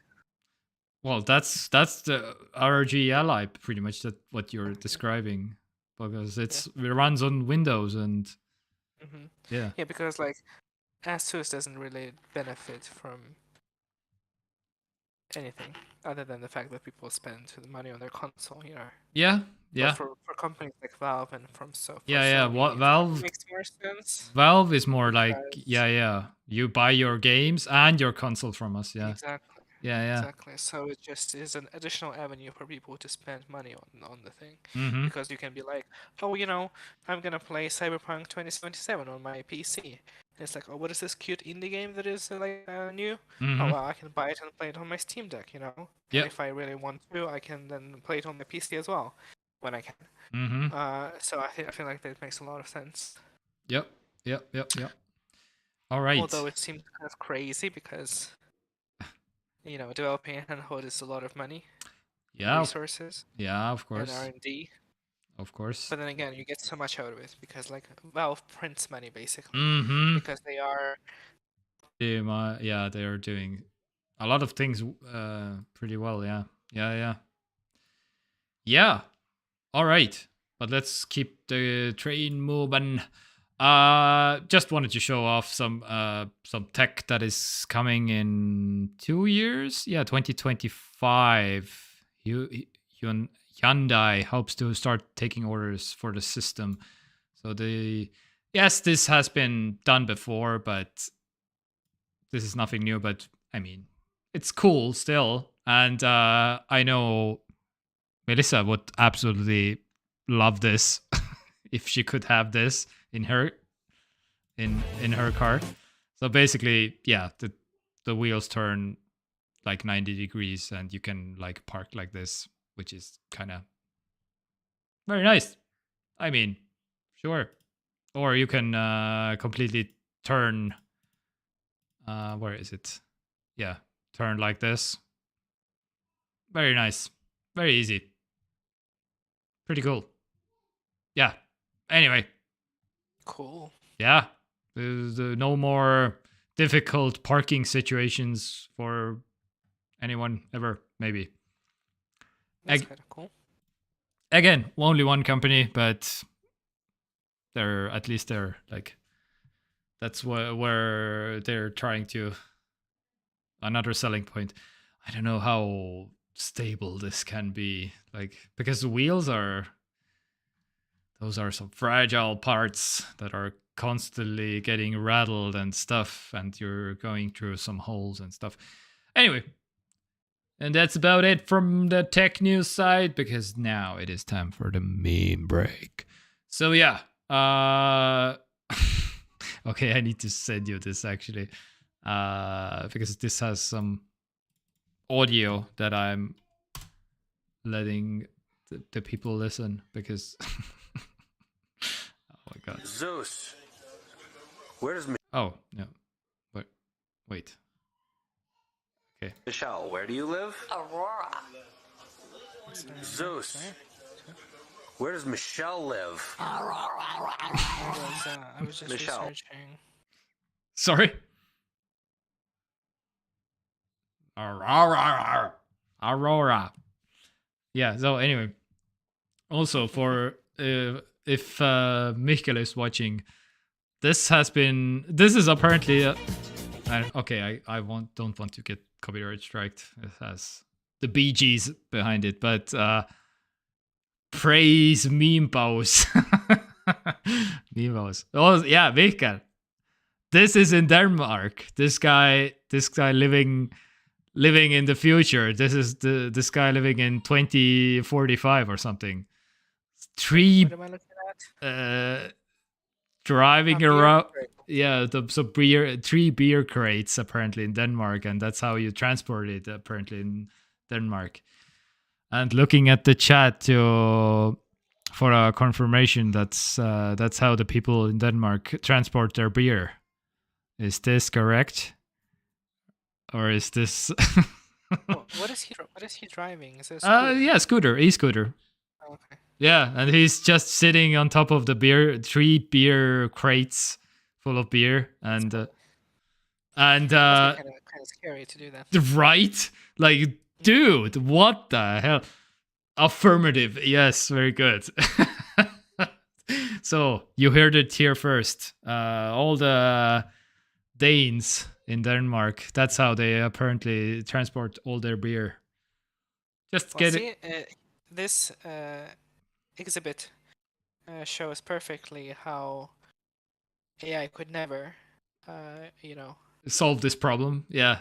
yeah. Like if you present AI with a problem that yeah. involves a beer, a Yeah, scooter, yeah. and a person, I don't think that AI would be able to. Yeah. to come up How with do this. I transport 3 crates of beer to my friend's house? Mhm. You take a taxi, but what's the yeah, fun in that? Yeah. Where you can Because like sometimes you spent all your money on the beer. yes.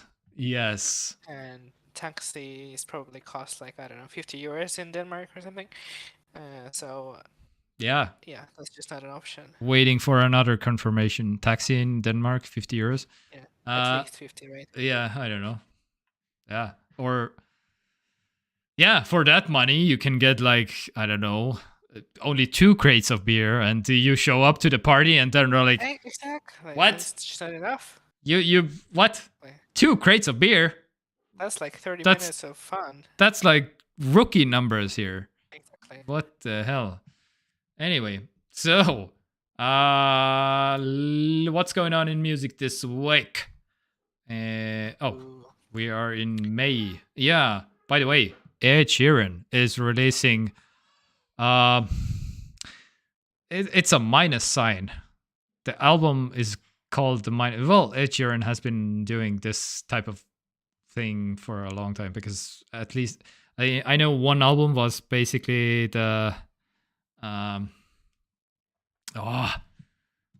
what's the jagamismärk?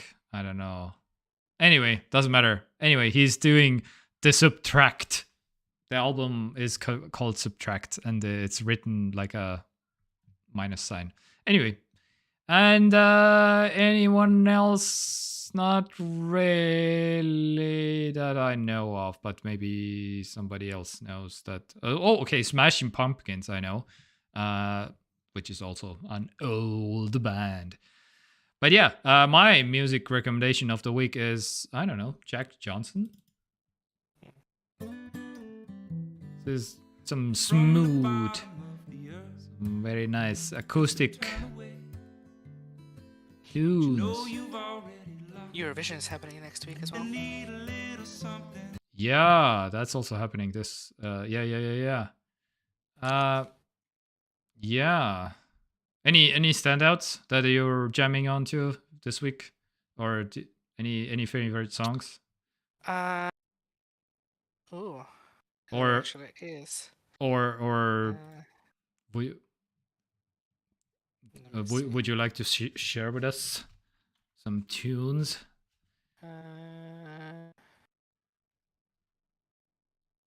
Yeah, I guess so. Yeah. I guess so. Let me see. I need some links or something, I guess. No, just tell me the name and I will. Or do you know the name? Yeah, sure. I mean, the song that's probably most likely to win this year would be Sweden. So it's a Tattoo by Loreen. Yeah. All right. Loreen is making comeback to Eurovision. Yeah. And the song is very good. Nice. But your favorite? My favorite song, yes. My favorite song is Austria. It is called Who the Hell is Edgar? Yeah, here. Kea and Yeah, Selena. found it. And this is just brilliant. This is like high art in Eurovision right here. High art. And to top 3, I guess, to round it out nicely, I would highlight perhaps. I would highlight maybe the UK. Yes, I really like the UK song as well. It is called I Wrote a Song by Mae Miller.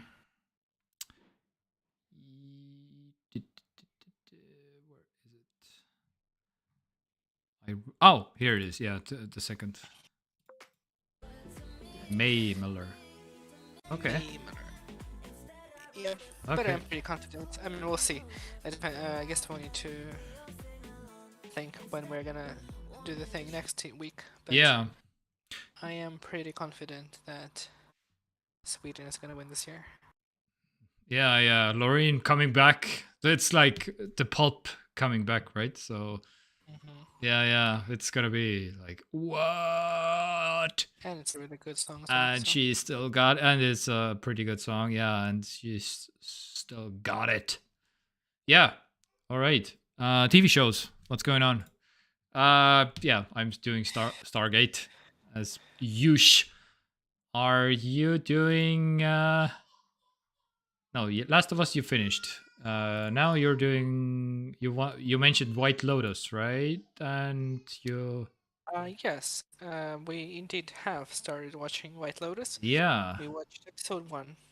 Oh, yeah. And yeah, it just goes for the same thing as first season.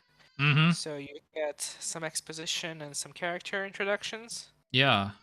And I guess they're going for a sim because there's a new cast of characters.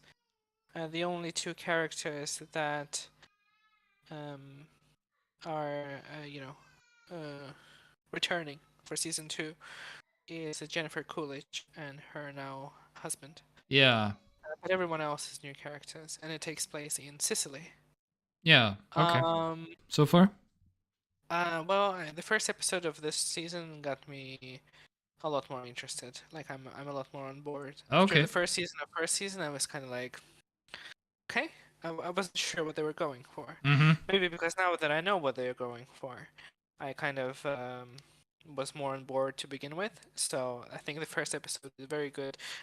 They do this really good job in this show. I don't know who the writer for the show is, but like the way that they write characters is so good. Because Nice. they have so much characterization happens, and none of it is done through characters talking about their life or whatever in like long drawn out monologues about whatever the fuck. And it just all happens organically as you watch. Mm-hmm. And like every episode, like some new layers to their characters emerge, and it's a lot of fun to watch. And I guess it's very also necessary for this kind of season because you're trying to figure out who is gonna kill who at the end of the season. Mm-hmm. So yeah, I'm on board. So yeah, I mean it's an HBO show, so I guess you kind of expect quality from them. I feel like it's the only content maker in the TV space that kind of keeps up the bar pretty high for their content. And in typical HBO fashion, you have good writing, some nudity, things like that. Yeah. You have to. It's not Game of Thrones. Yeah. But it's yeah. I mean, you have to have some nudity. Yeah. I guess that's probably in the HBO contract somewhere. I think so. I mean, must be willing to show boob. Oh, what you would think there was a boob, but there wasn't a boob. Oh. It was a different nudity. Yeah, I know. Oh. That's kind of we're conditioned to think of boobs as a nudity in like. Oh, that yeah. cinema. Oh yeah, boobs were so 2019 or something. Yeah. Okay, I see. I mean, I'm sure we're gonna have boobs as well in the future episodes, but in the first episode there were no boobs. At least I don't think there were boobs. I'm not sure. But anyway, it's good. Yeah. All right. It's interesting. It's interesting and it's like it's engaging. I really hope that they kind of. I think the ending was the weakest part of season 1. Yeah. Because they crafted this like web of different scenarios where different characters could kill different characters, and all those scenarios were equally plausible, for different reasons by the end of the show. Yeah. And what ended up happening was the most obvious and boring outcome. Yeah. That was kind of like they were hammering the hardest. That's kind of what they were going for, and that's exactly what they went for.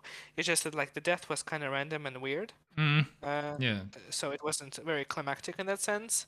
It wasn't a climactic death, and also it wasn't a climactic outcome because you kind of were, well, at least I, for example, was kind of leaning towards that was exactly what's going to happen. Yeah. So it happened, but not in the way that I expected it. And instead of being like, oh, well, I'm surprised now, I was kind of just like, oh, okay, it's fine. Okay. I don't feel particularly like one way or the other about how that character died.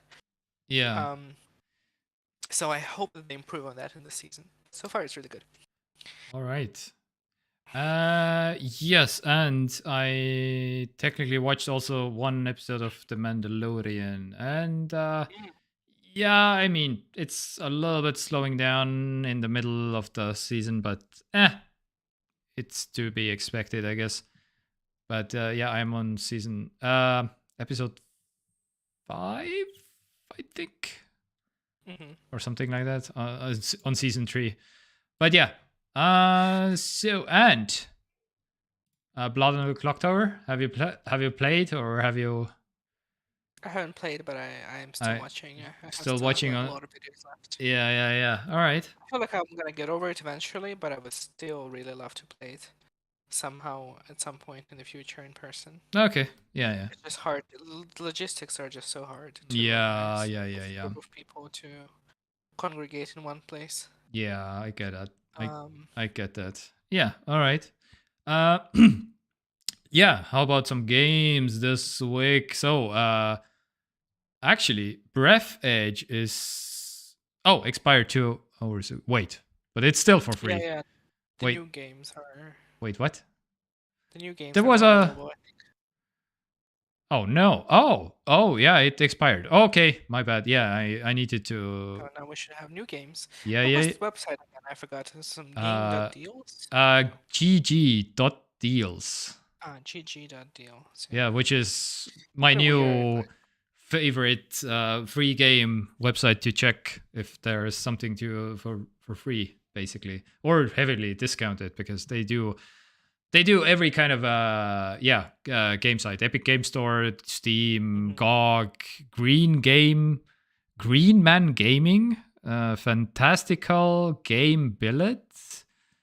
Oh, best deals. Yeah. Yakuza Like a Dragon is absolutely a steal at $11.65. Oh, yeah. See, yeah, I had no idea, but yeah.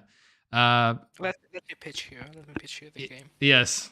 I think you will. I don't know how you are in terms of like turn-based RPGs, but.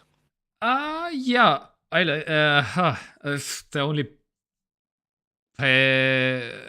Heroes of the Might and Magic, is that turn-based technically? Yes, I wouldn't. Yeah, that's. I mean, it's sort of RPG, but it's more kind of strategy game in my mind. Yeah. But it is turn-based, yes. Yeah. Okay, pitch for the game.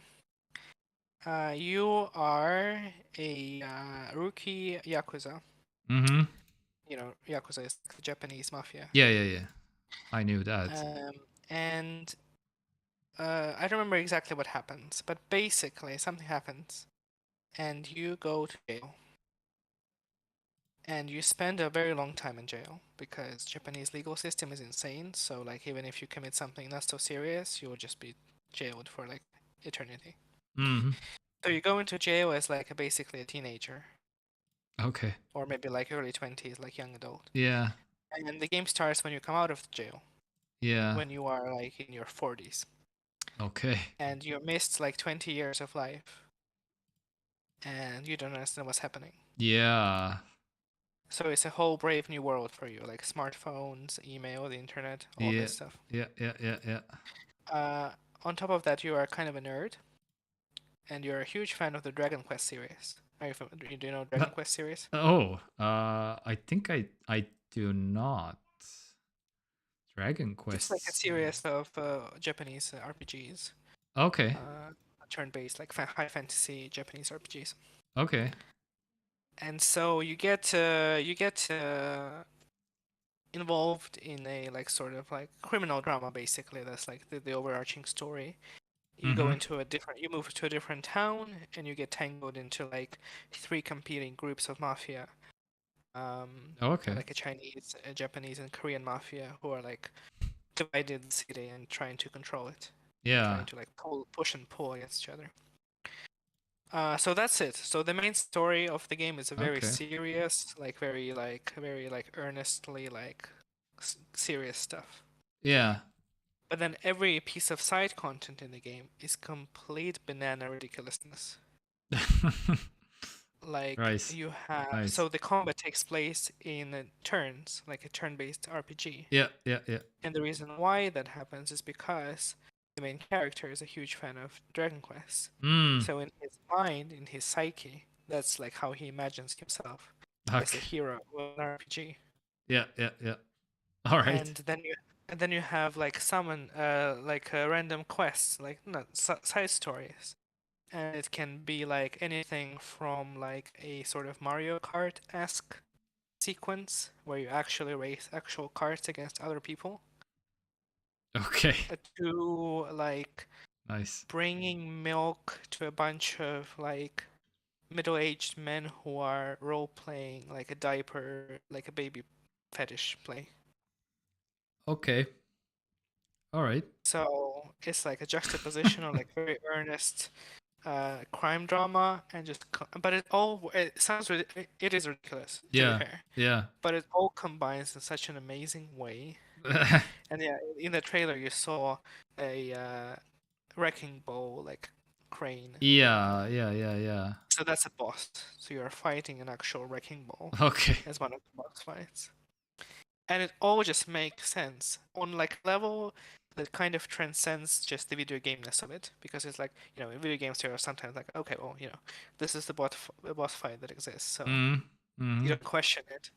But in this series, because the entire series is kind of like this, but in this series it sort of goes beyond that level, and it becomes so ridiculous that it starts making sense. Yeah. It's great. Okay. It's great. The series is amazing. Nice.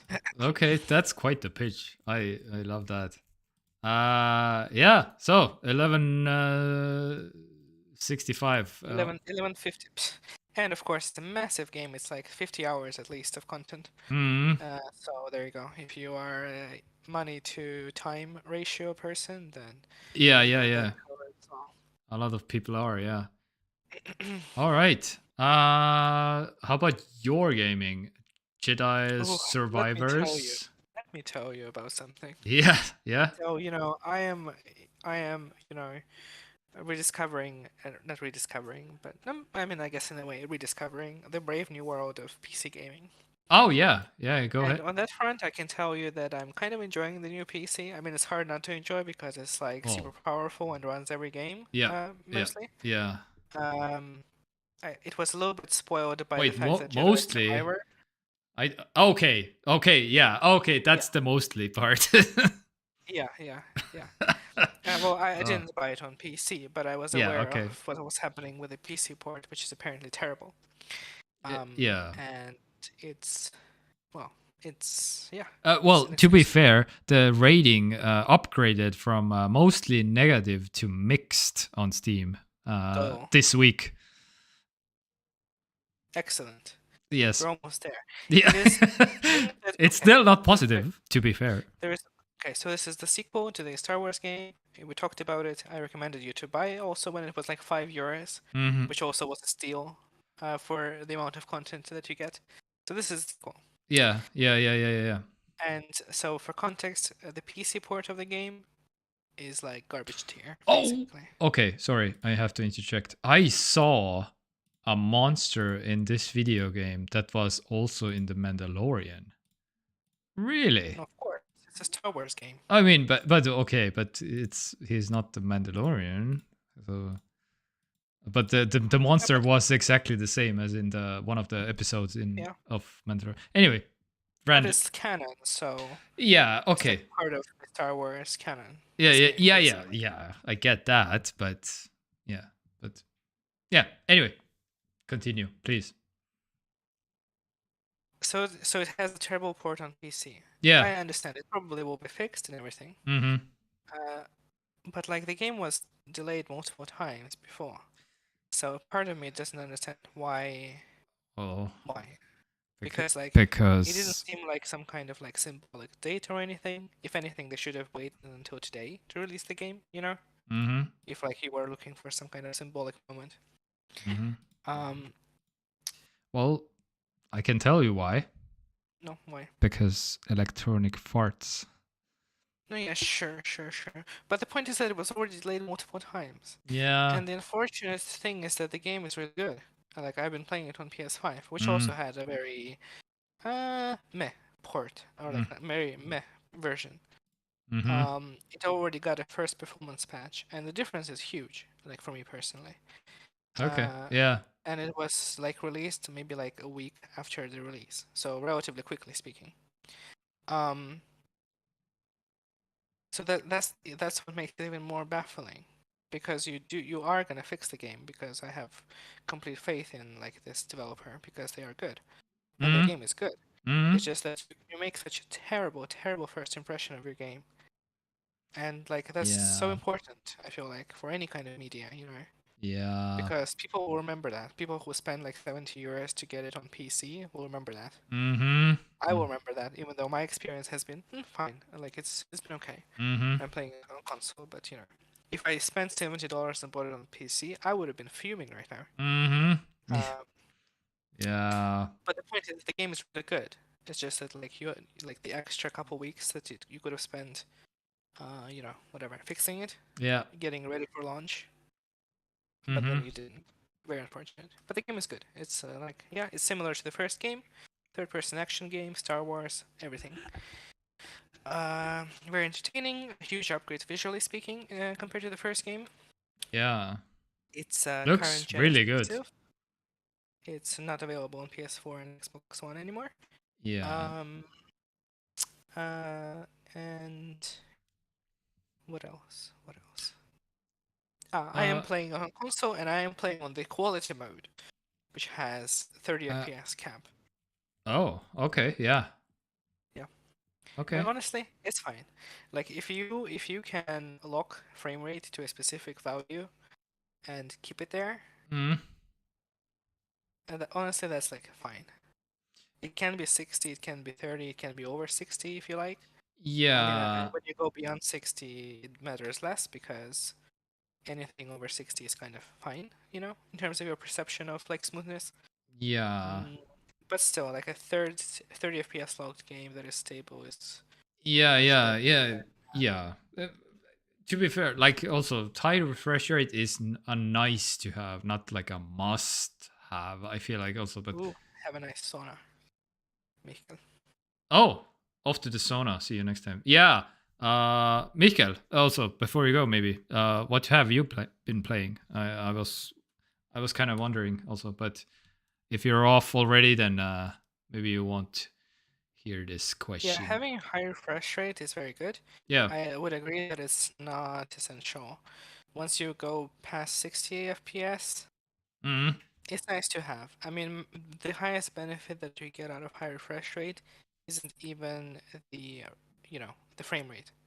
It's the lower latency of your input, which can be very important in like shooters and stuff, and like different kinds of multiplayer games. Yeah.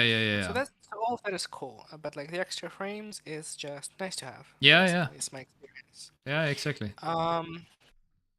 So yeah, so this game is good. Terrible PC port, very unfortunate. What are you doing? No, I'm doing nothing. Yeah, they are doing. Okay. Sorry. Yeah. Well, I haven't finished the game yet. I'm playing it. It's very big, so I don't think I'll finish it by next week. Morris is also playing it and loving it, of course. I mean, he's a much bigger Star Wars fan than I am. So it's thumbs up for us on the game. Not a great look in terms of like releasing a broken game. I really wish we kind of moved past that a little bit because it's just not okay. So let me tell you about another game that I played this week. Yeah. So it's called Redfall. Oh yeah. This has been also in the news. Since I'm not like gaming that much, but yeah, I heard. What was it? What was the news about Redfall? That is. Oh wow, no, mostly negative. Okay, yeah.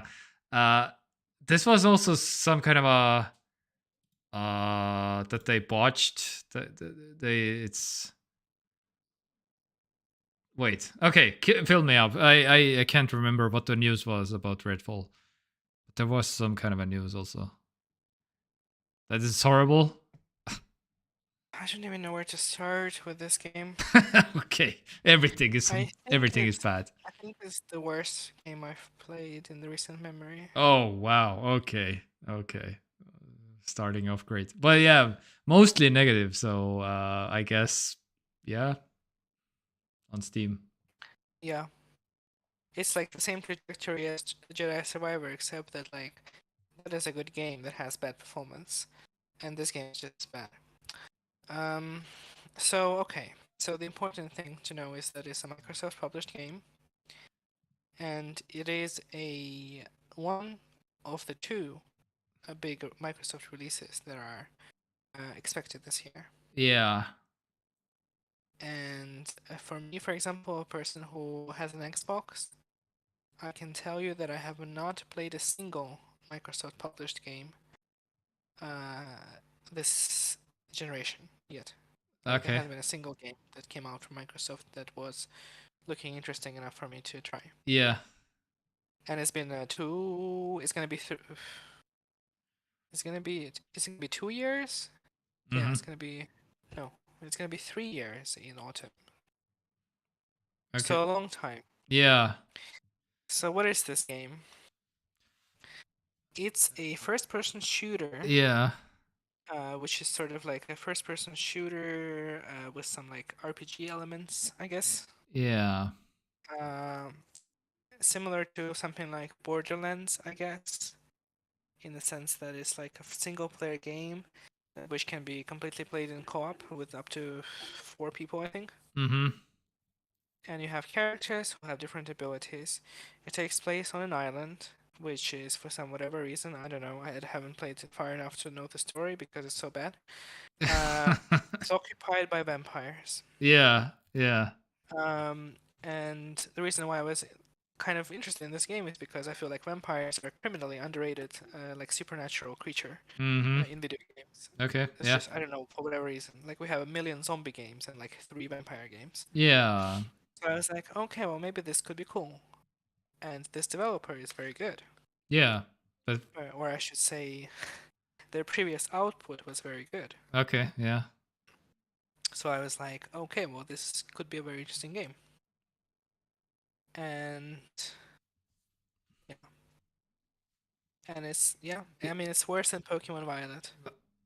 Which says a lot. Okay. Oh, whoa. Because at least Pokemon Violet was fun to play. What? And this game is just not fun to play at all. Wait, what? It's like, but you have a gun and you can shoot zombies. Isn't that fun? Oh, zombies, vampires. yeah, I guess everything you said is true. Except that the guns are bad and boring.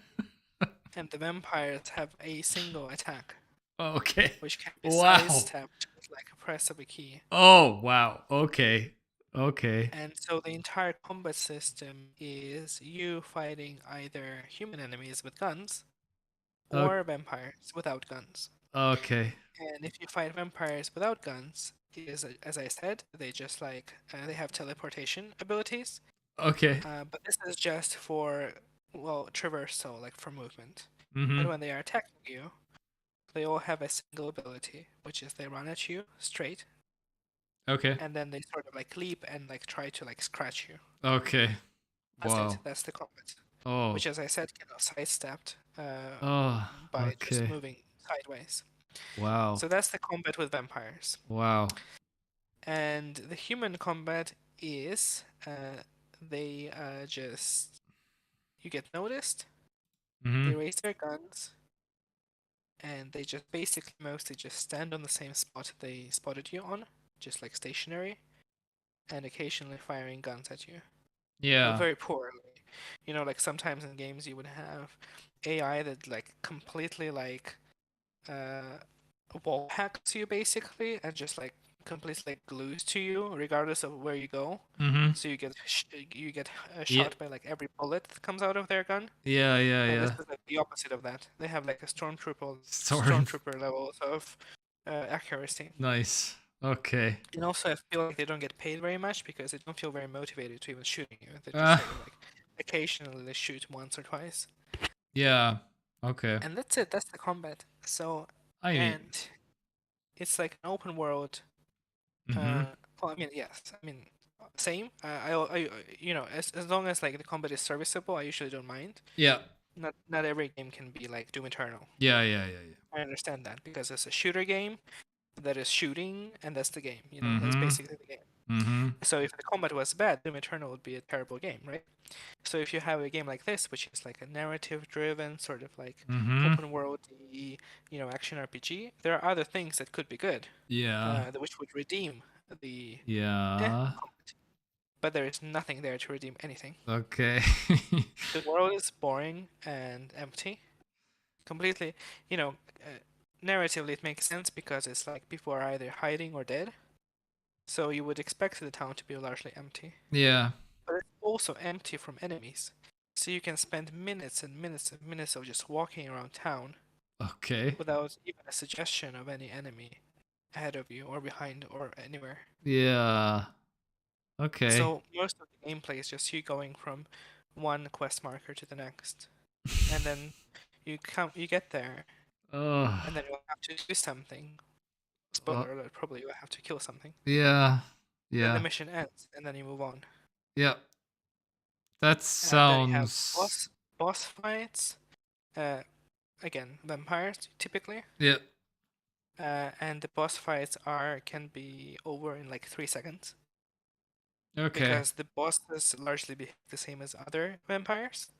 Oh no. Except that maybe they have like one extra ability.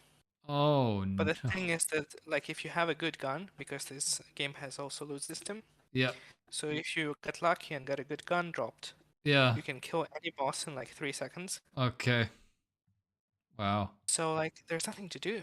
It's Yeah. all completely pointless. Wow. That And sounds. I was deceived. I was completely deceived at the beginning of the game because I started. Yeah. I didn't read reviews before that. Yeah. I started on the day that it came out. Yeah. And I was like, okay, well this isn't great, but it's kind of like a shooter game that is okay. Mm-hmm. Mm-hmm. And then there was one moment where I you know, the island is divided into districts. Yeah. And every district has bosses. And so it was like the first district's first boss that I had to beat. Mm-hmm. And exactly that thing happened to me, where like the boss fight took like 1 minute, and it was terrible. And I was like, okay, well probably, you know, it was the first tutorial boss, so probably that's the reason. But then after that happened, I went online and watched reviews, and I realized that the game was trash. Mm-hmm.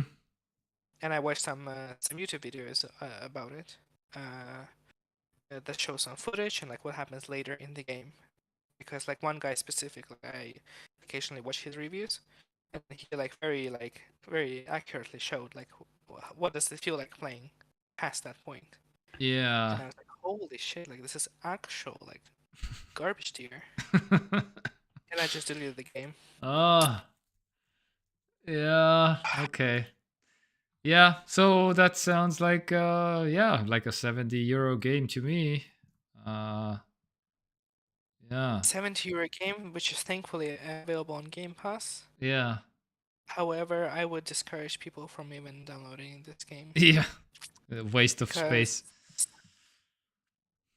yeah, it's 100 gigabyte download, Mm-hmm. and as a game, it's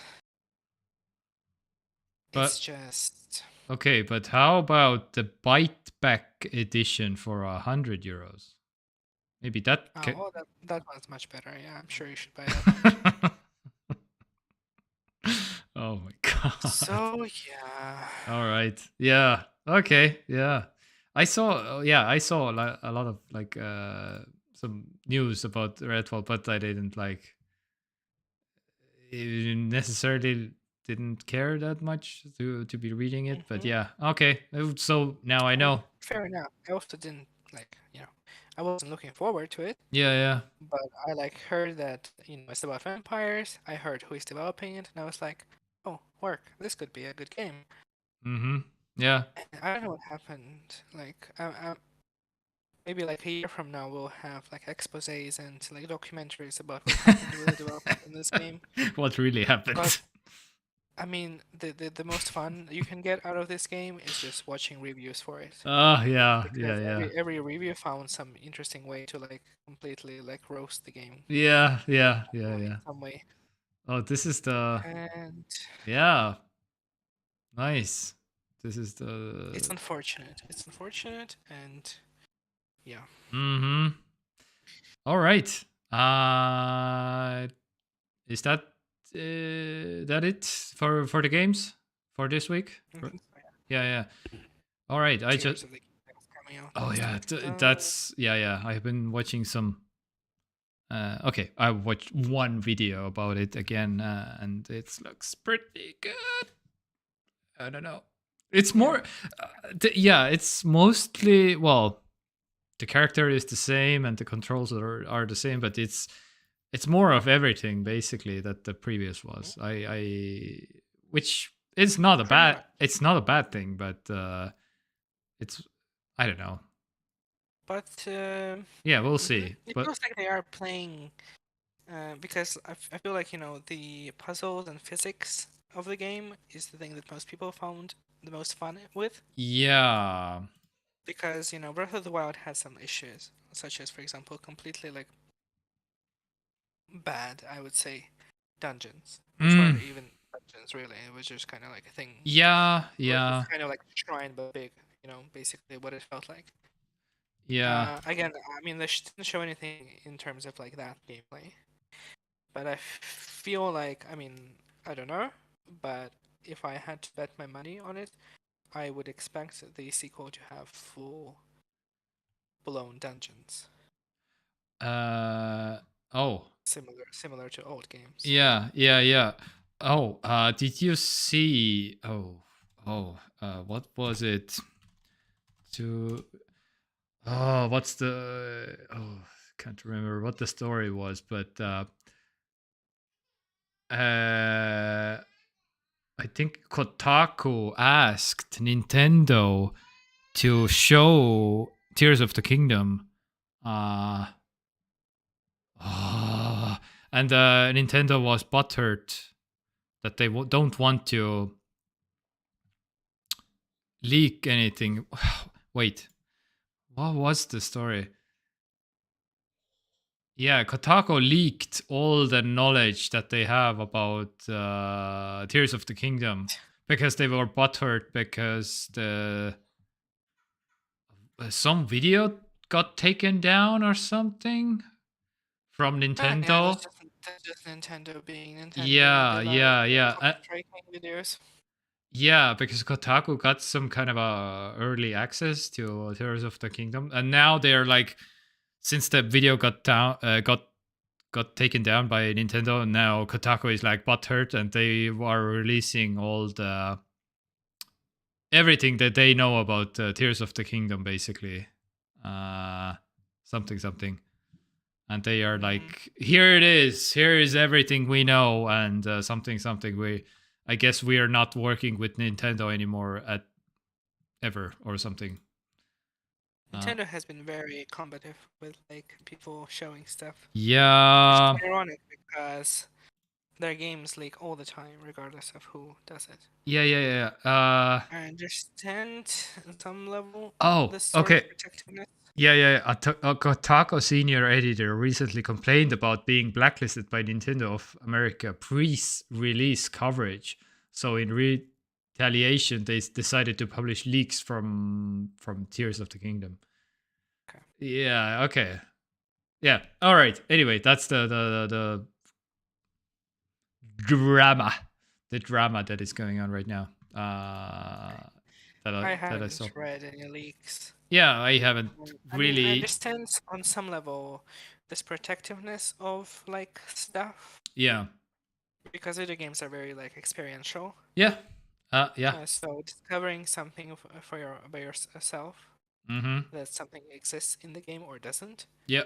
there is fun to be had there. But Yeah. I feel like it goes to like completely like compulsively obsessive lengths that Nintendo especially has. Yeah, come on. Like it's YouTube not that. videos are basically free promotion for your game. Come on.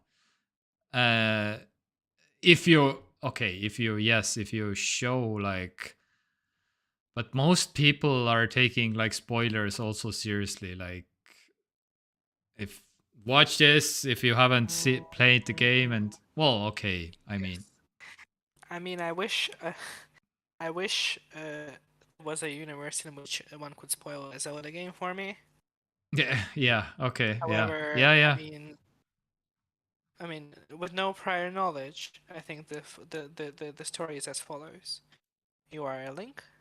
Yeah. Probably Zelda will play a more important role in the game. Yeah. And then you'll somehow retcon or resurrect or whatever the fuck since it's like a direct sequel to the Breath of the Wild. Yeah.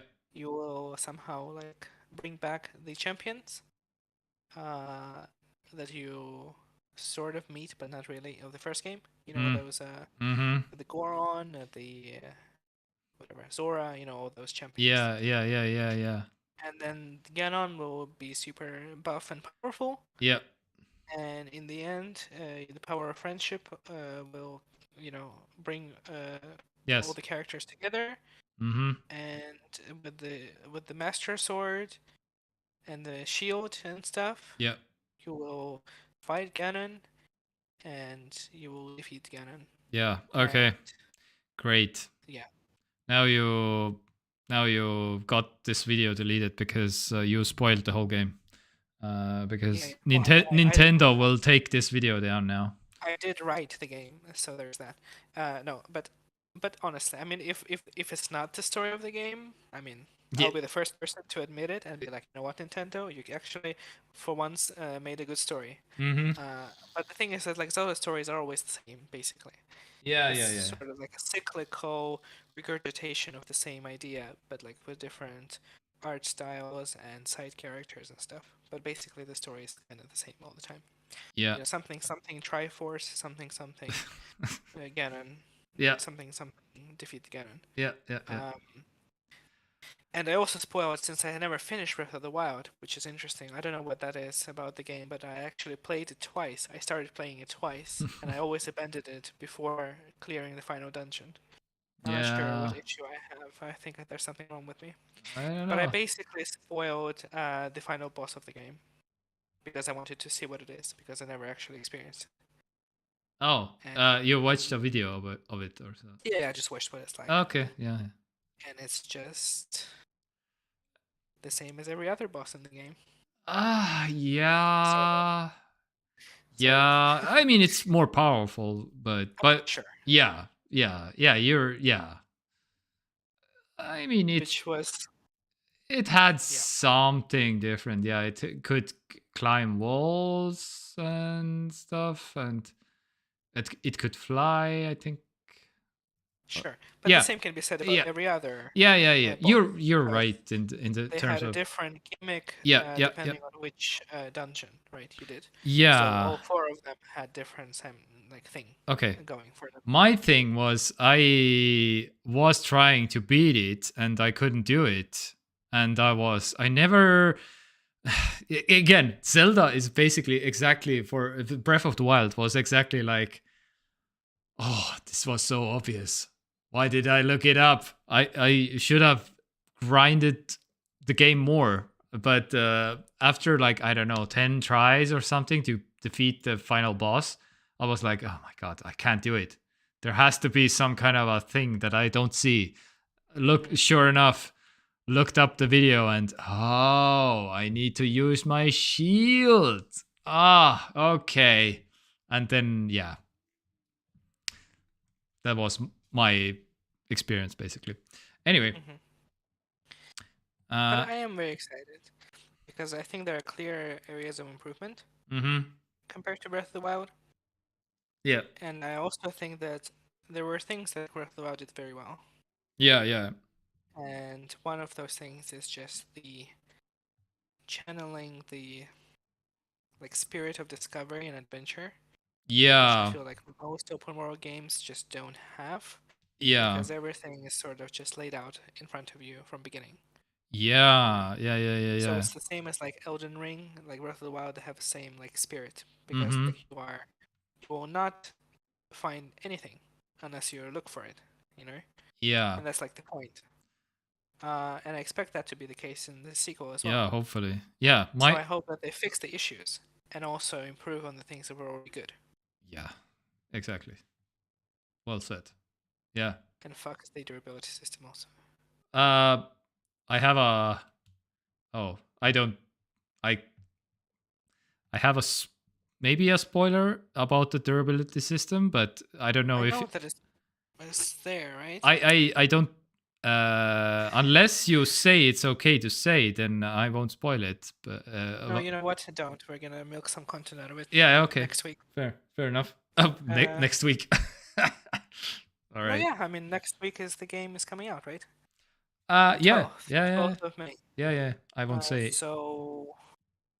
All right. If we do, I guess we can also discuss when we will do the thing next week. Yeah, but before that, I will share some Reddit pictures I found also this week. How about this map from the world and where Estonia is ruling all the European continent for some reason, which is like, okay, what is this? So this, yeah, I don't know. Somebody posted it on the Estonian subreddit. And Finland is like massive as well. Yeah. Finland is also like, okay, and Norway is like growing out of UK or so. That's a map. Nice.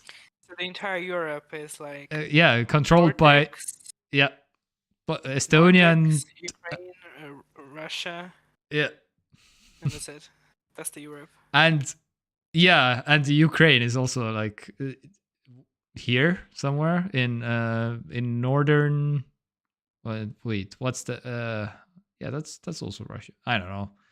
Anyway, this map is quite something. This is in an airport in the Philippines. It is? Yeah. Ah, it's an actual photo. What? Yeah. That's This is. Looks like Brexit is cancelled. Is the top comment. Nice. Yeah. That is like wild. What? Like this is a map. This is the best timeline.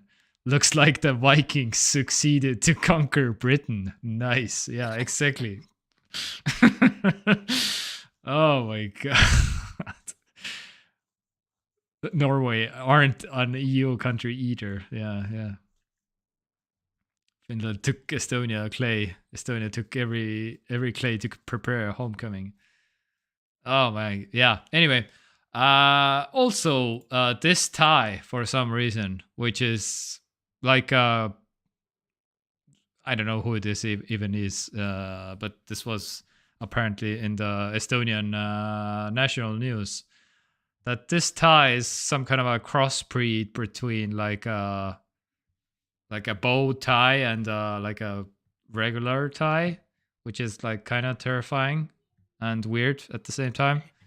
And yeah, I don't know. Yeah, that just exists. Interesting. And okay, also one other small update. I mentioned also this video basically where okay, this Chinese content creator made this video from an AI, trained her voice to, and I wanted to make the same video basically, and asked one of the AI companies like 11 Labs IO that can I please have like the voice, test out the voice feature for a YouTube video like this Chinese content creator did, and like, well, I didn't mention her, but I just wanted to, can I try out your voice cloning feature, please, for a video? And they were like, nope, you cannot. And I was like, okay, I guess then not. And so I won't be trying won't be doing this video, I guess. And also, I kind of want this iPhone VGA charger, which looks amazing, and I kind of want one. And also, kind of shout out to Nadalina on Twitter. So this is one of the biggest tech YouTubers right now from Holland, from Europe basically. So yeah, not counting like, I don't know, the UK, because UK has some Mr. Who's the Boss or whatever. But yeah, from Holland. She's 40 and she's like surprisingly like techie, and talks with an accent on her YouTube videos, but pretty strong like Holland accent actually, Netherlands. But yeah, I don't know, tech testers on Twitter.